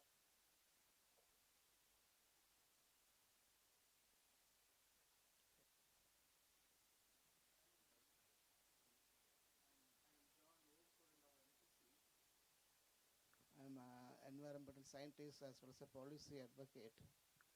I just want to mention about our corona time in India. So particularly in Tamil Nadu, we used to have a Kabasuranir. You might have heard about that. This in Tamil name Kabasuranir. That consists of 15 major herbs and hundreds of sub-herbs. So we made decoctions. So that is boosting the immune system in the body. And many of the patients got cured. And that has been authorized by the Ayush, Ministry of Ayush. So we have plenty of herbs in our country. Even millions of plants are there. And we have thousands of traditional Vaidyas. Even still today, that practice has been practiced in India, many of people. So in this case, even particularly the corona, what I said, the Kabasuranir, have you done any validation study based on this, our Kabasuranir in your lab? And our Tamil Nadu State Council also, Dr. Vincent. So he's from the Loyola College. He's also a scientist. They also validated. So this kind of cases, anything have you come across and validated in your lab? Validation of herbal medicine? Yes. Okay.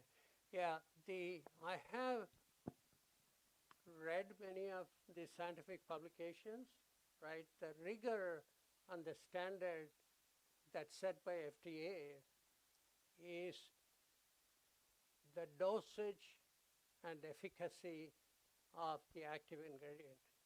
So when a decoction or an extract is made, oftentimes when people die or if it doesn't work, it's because of all the other things that comes in that soup, in that decoction. So that is one of the reasons why the Ayush and others will be hesitant for me getting involved in because we are setting a higher standard. We're setting a standard of batch-to-batch efficacy, batch-to-batch reproducibility, and so on. And one of the limitations of herbal medicine is that there are good examples like artemisinin. Artemisinin is anti-malarial, okay? Actually, Artemisia leaf powder will work better than the artemisinin tablet. But what is done now in India is it's grown in China. They get the artemisinin extracted. Indian pharmacy only formulates them and makes tablets. Okay? When the tablet is made, WHO requires dosage control of artemisinin. But a lot of it is degraded in the stomach. So the leaf powder of Artemisia would be a great, in fact, the clinical trial in Africa shows that the leaf powder is better, but there should be a dosage control. That's not happening in many of the Ayush trials here. So it's not that the plants don't have the product. They have the active ingredient, but there is no proper documentation and validation. So we are trying to set this up. And in fact, if I came on my own, I'm sure I would have, there would be more objection. I'm now invited by the institute to come, and I think they realize some of the limitations. So we may have developed a solution. I'm not promising, but whatever trial we do, we will adhere to the FDA standards. The primary reason to do this is to make the drug affordable. So most of the cost of artemisinin is in extraction and formulation, but the leaf itself, if it is powdered, but of course China doesn't want that because then the cost of the artemisinin will go low. So there are ways to solve this problem. And in fact, when I grew up here, I was here in Chennai, I got jaundice. My mom gave me Cleonally, right? So I know it works, but it doesn't work all the time, right? And no one knows yet what is the antiviral in Cleonally. Okay? So this is where botany needs to become medical and pharmaceutical grade botany. And that is, again, as I said, multidisciplinary. You need pharmacology, toxicology, and all those things needs to be combined. But India has a treasure house of, in fact, I remember Asar, one of the fun things he used to do is he will go around, take photos of plants in MCC, and in the botany club, he will show them and ask students to identify. And I used to love them. In fact, I remember identifying acacia later that that you once showed. That was, I think, near principal's house. And so that we have a lot of taxonomy, we have a lot of diversity and all that, but taking it to the clinical level requires a lot more documentation.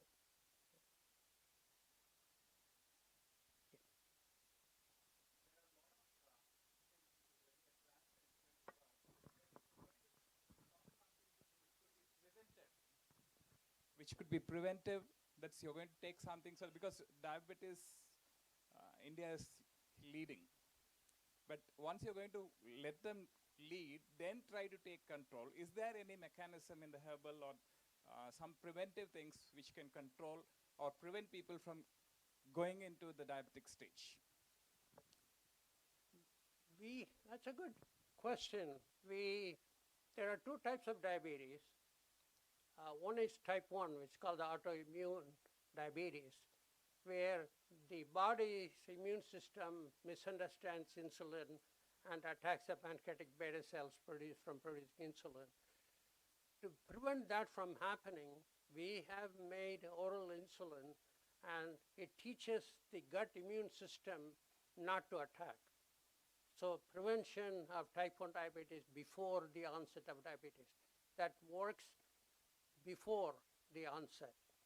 And for type 2, in fact, in the WHO record, that's 90% of diabetes is type 2, 10% is type 1. And if people start taking insulin at an earlier stage, it definitely stops the disease from advancing. Typically, people who take insulin keep on getting injections. They keep increasing the dose. So that is not because of the delivery method. And but everything else that I showed today, like virus, using the trapping the virus, most of it is prevention. Even oral cancer is, if you kill the bacteria and virus that causes oral cancer, that is prevention. So most of it I presented today are essentially prophylaxis.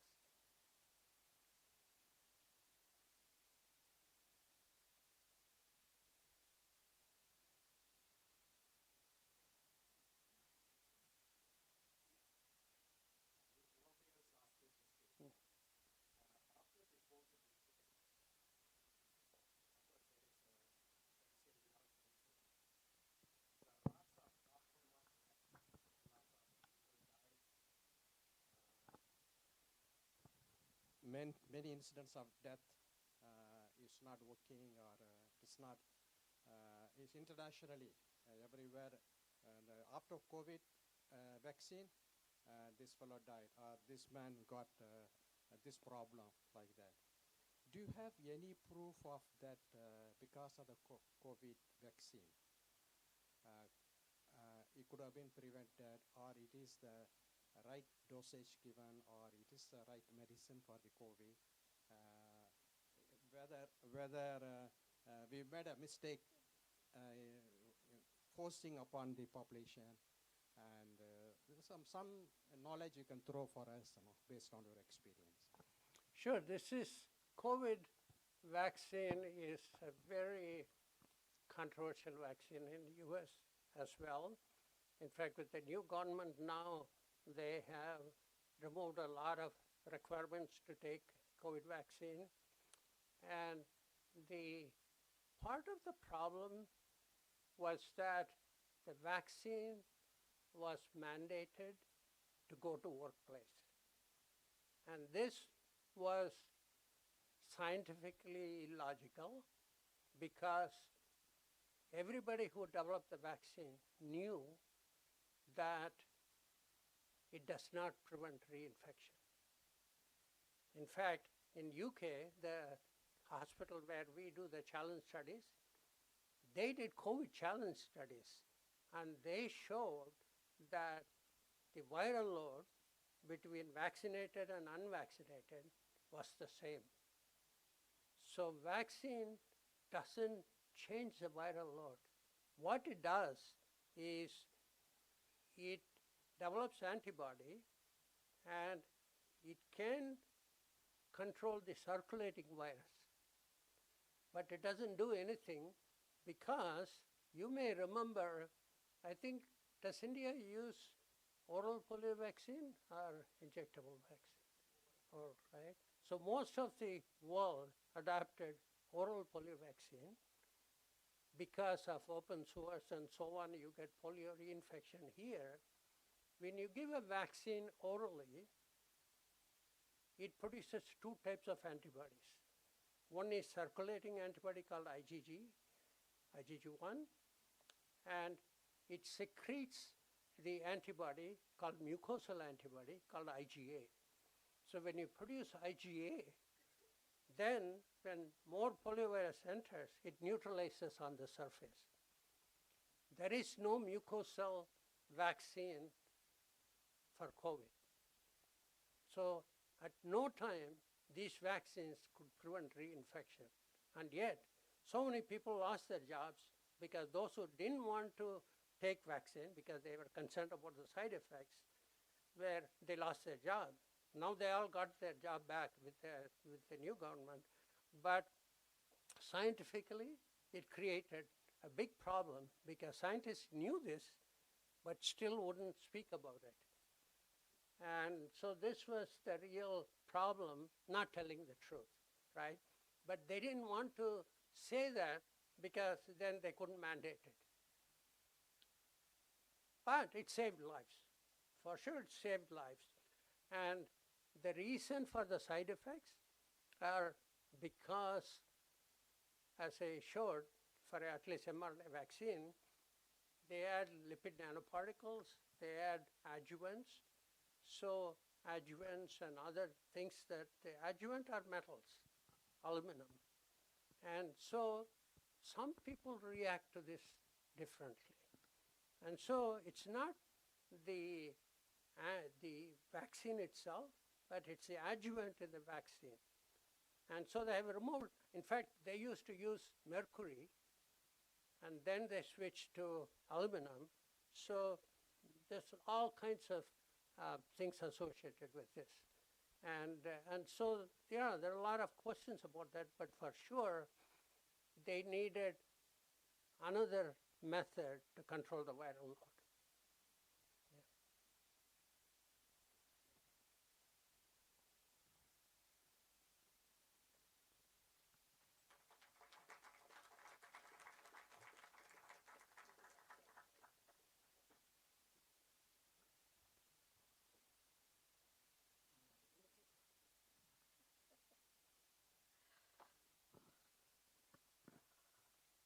I think Dr. Daniell deserves another round of real applause for the wonderful documentation, for the wonderful presentation that he has given us. Normally, it is customary to think that viruses cause disease, isn't it? Only disease. We've been used to thinking like that. But now, Dr. Daniell has made us feel that viruses can also neutralize the action of other viruses and stop the diseases. That is a real, very productive thought that Dr. Daniell gave us. And just imagine chewing a chewing gum will be able to neutralize the virus. And then having a lettuce or some kheera, if you're going to manufacture the kheera, that is going to reduce your diabetes. And also you need not have the insulin pokes that you usually have during diabetes. So all these things are very, very exciting prospects in botany. I remember one of our church members, she told me, "What subject did you study?" And I said, "I did botany." Botany எல்லாம் ஒரு subject நீங்க எடுத்து படிச்சீங்களா? She was so amazed at that. She was a math hand. And she thought that maths was very much superior to botany. But now we understand how important botany is. And Dr. Daniell has given us an open invitation, especially to the students here, to please go to his lab and do the research along with him so that it will benefit humankind later on. So please take this cue, and I request the students here, the youngsters here, to please interact with him and interact with Dr. Daniell, and then find out what the prospects are for you to go over there and help him with his research. So thank you, Dr. Daniell, so much for your beautiful lecture. And we go on to the next program because the time is up. So it is in the order of things to take time to delightfully felicitate all the retired professors of the botany department of MCC in appreciation of their valuable contributions, great leading, academic excellence, and impeccable service to the department. So we shall now have the retired professors felicitated in their places.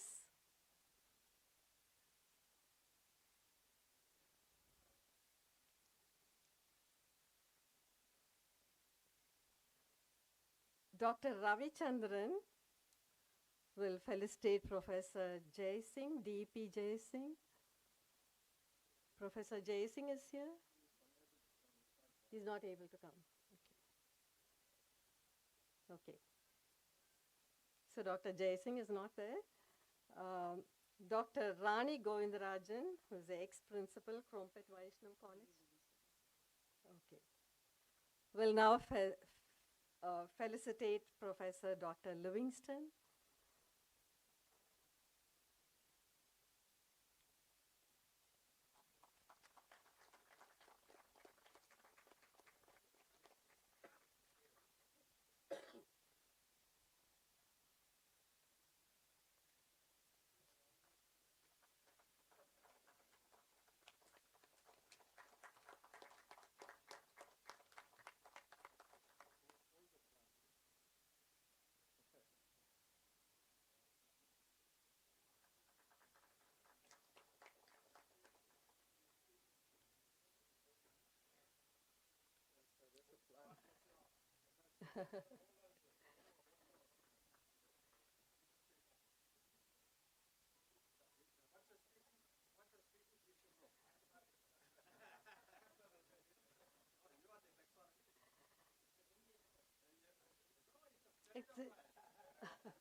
Dr. Selvaraj and Dr. Narasimhan are not here. So I request Dr. Krishnan to kindly felicitate Dr. Joyce Priya, head of the Department of Zoology, on behalf of late Dr. Ebenezer.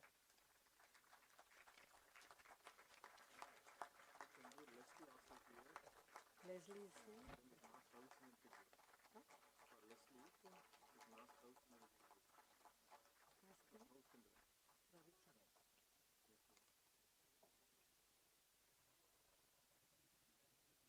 Dr. Ravi Shankar will felicitate Dr. Leslie.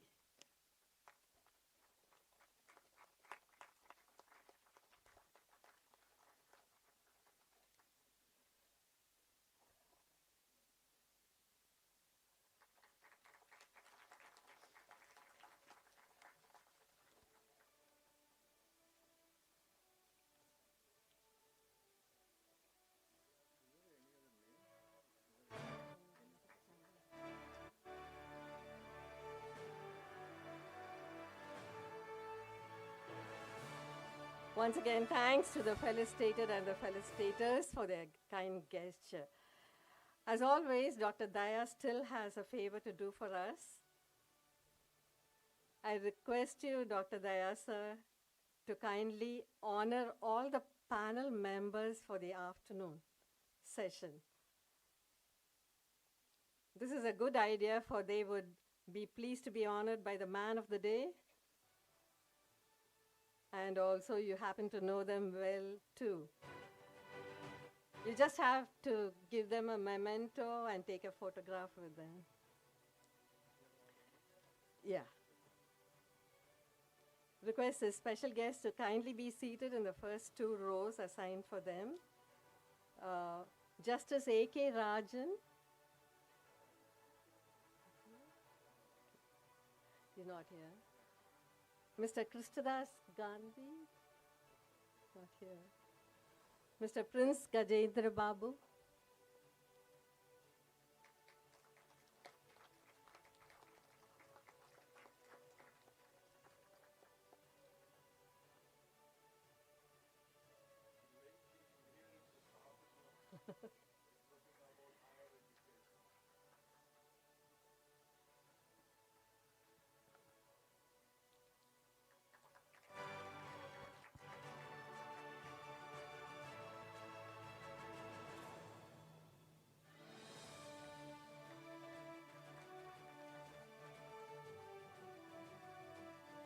Mr. Udayan?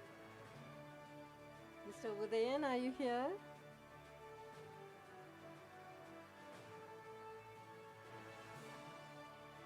Dr. K.V. Krishnamurthy? Okay, so now is the time to felicitate Dr. Joy Sudandra Priya, head of the Department of Botany, the present head.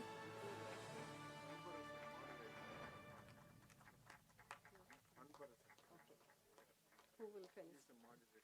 Okay.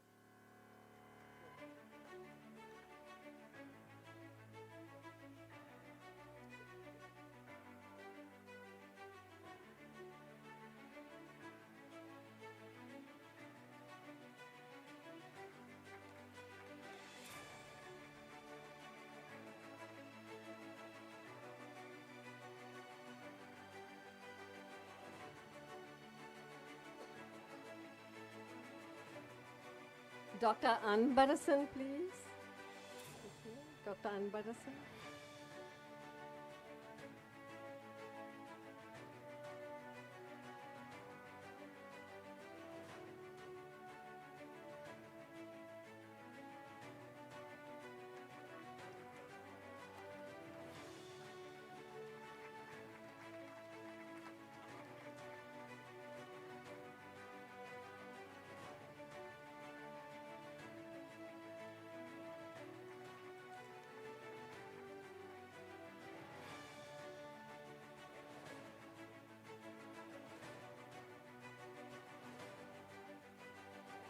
Dr. Netha Khan.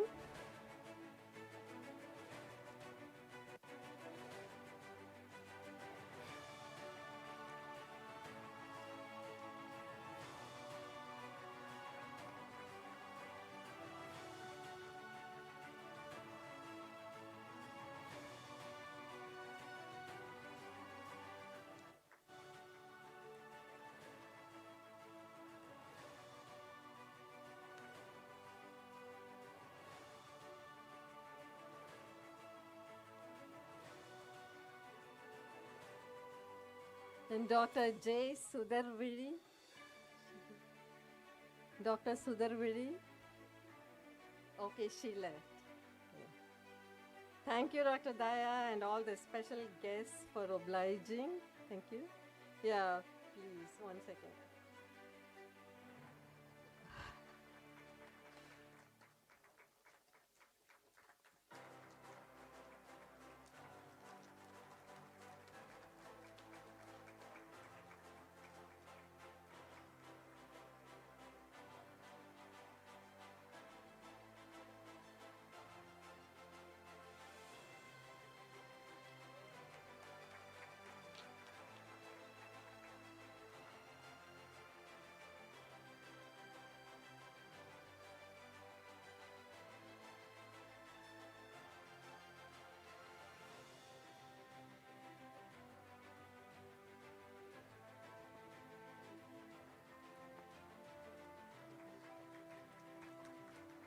Dr. Parnisamy.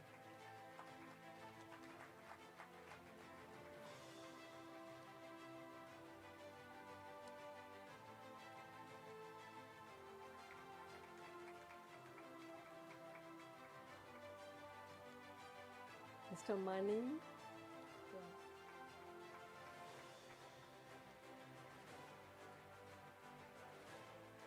That was lovely for each one of you to come and felicitate the man of the day today. So, on a happy note, as we come to the end of this morning session, I invite the present head of the Department of Botany, Dr. Joyce Swatantrapriya, to propose a vote of thanks. And she will be joined by Dr. Alaganandam, who will have a word of appreciation to all the organizers and participants of today. Dr. Joyce.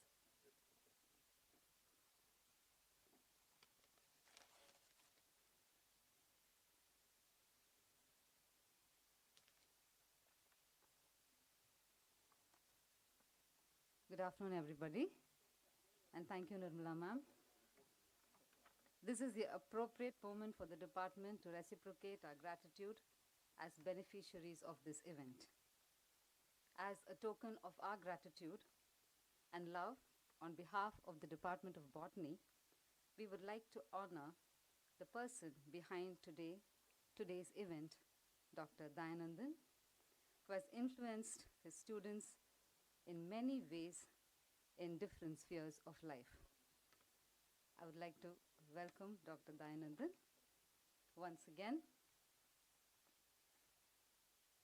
As a token of our gratitude and love, I would now invite Dr. Ravi, Sir's PhD student, to do the honors.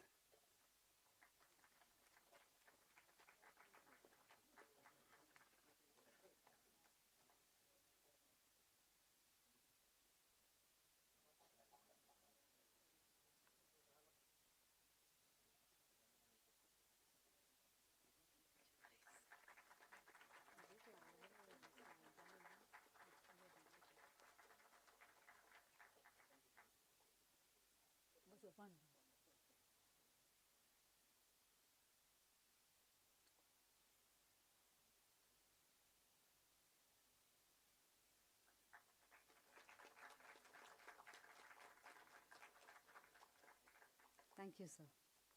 We would also like to honor one of the most distinguished alumni of our department, Dr. Henry Daniell, for his contribution to science and for being the speaker today.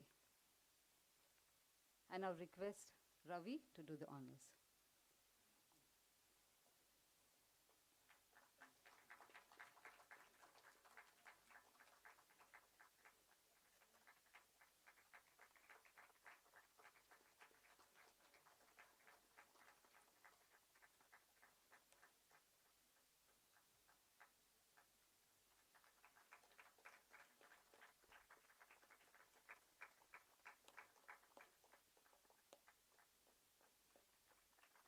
Thank you, sir.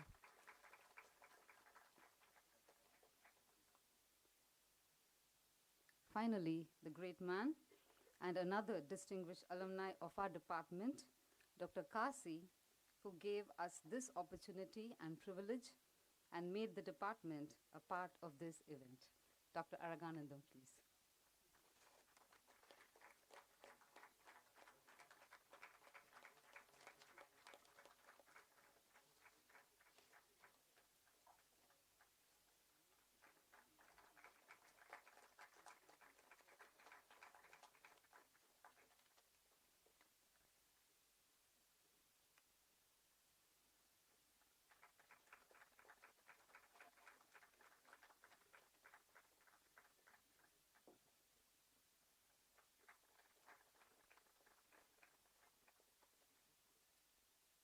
Thank you, sir, for this wonderful opportunity.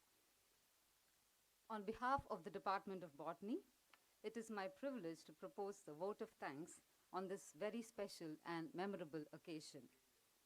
First and foremost, we express our heartfelt gratitude to Dr. Kasi Araganandam for instituting the endowment in honor of Dr. P. Dayanandan, Professor and Head, Department of Botany, Madras Christian College. This thoughtful and generous gesture reflects the deep respect, affection, and gratitude of a student towards his beloved teacher. Through this endowment, many of our students will receive support to pursue internships and gain valuable academic exposure, thereby carrying forward the spirit of mentorship and academic excellence that DIASA has always stood for. The Department of Botany and our students are deeply grateful to Dr. Kasi Araganandam for this meaningful contribution. Today's gathering is particularly significant as we honor Dr. P. Dayanandan, fondly known to us as Daya. He's not only an inspiring teacher, but also a world-renowned researcher in the field of botany. Through his pioneering research, dedication to teaching, and commitment to nurturing young minds, he has influenced generations of students and scholars. His passion for science, humility, and encouragement have left an indelible mark on the lives of countless students. It is truly heartening to see his students, colleagues, and well-wishers come together today to celebrate his remarkable journey and contributions to the field of botany. On this occasion, we would also like to make a special and heartfelt mention of Mrs. Annie Dayanandan, who has always been a pillar of strength and unwavering support to DIASA in all his endeavors. Her presence today makes this moment even more meaningful. We express our sincere gratitude to our respected principal for gracing this occasion with his presence and encouragement, which means a great deal to the department. We are deeply honored by the presence of Professor Henry Daniell, who is here in spite of challenging circumstances to share his valuable knowledge and experience and to deliver the Endowment Lecture.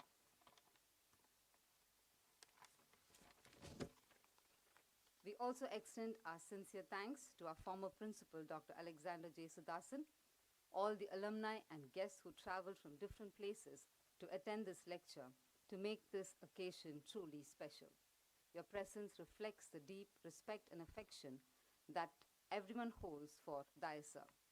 Our special thanks goes to Dr. Janet, to Dr. Rani, to Dr. Nirmala Alexander, to Ravi from the department, to Dr. Jayarati, to Dr. Ravi, to Dr. Jayarati, and to Dr. Jnana for their dedicated efforts in organizing this program along with Dr. Kasi. We are also grateful to acknowledge the presence of the retired professors who have joined us today, the head of the Department of Zoology, Dr. Joyce, faculty members from other departments, and all the well-wishers of DIASA who have gathered here to celebrate and honor his legacy. We thank the students of the Departments of Botany and Zoology for their enthusiastic participation. We also look forward to the interactive session scheduled this afternoon on higher education, which will certainly benefit and guide our students. Finally, special thanks to Dr. Nirmala for being such a graceful master of ceremonies. The Department of Botany sincerely appreciates everyone who has contributed to making this event meaningful and memorable. Thank you all.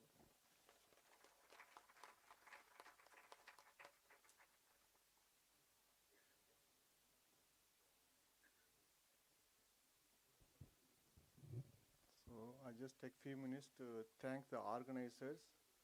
The whole thing is done by others. I just kind of part of the team. So when I had the idea what we want to do, so I was thinking who can be really supportive.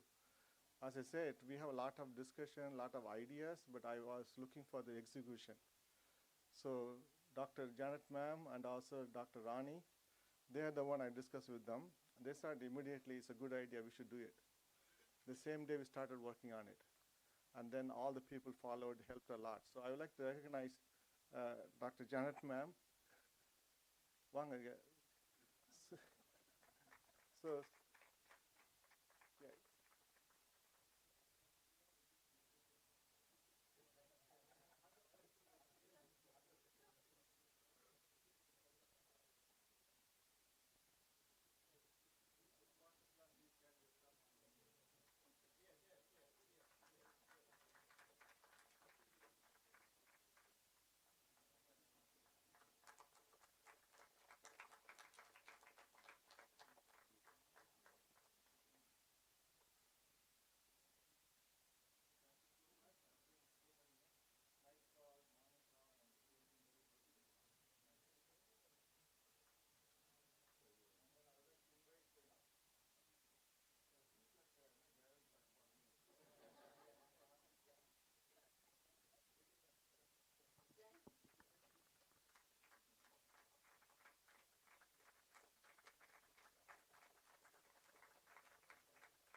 Not only them, and also all the staff here, and many people helped us all the way, and including Canteen and the other people. So I'd like to thank everyone. Thank you all for coming. And this, I think, morning session is concluding. In the afternoon, we have a really exciting session. That's a brainstorming for the future higher education. And we will get to hear a lot of very great discussions. So now we can adjourn and go to the botany department, have a nice lunch. Then we'll have a group photos. Then we'll come back. I know we're running late a little bit. We'll take an hour. for the lunch and then take a picture and come back. So please stay with us in the afternoon, and we can have a really good discussion. Thanks, everybody.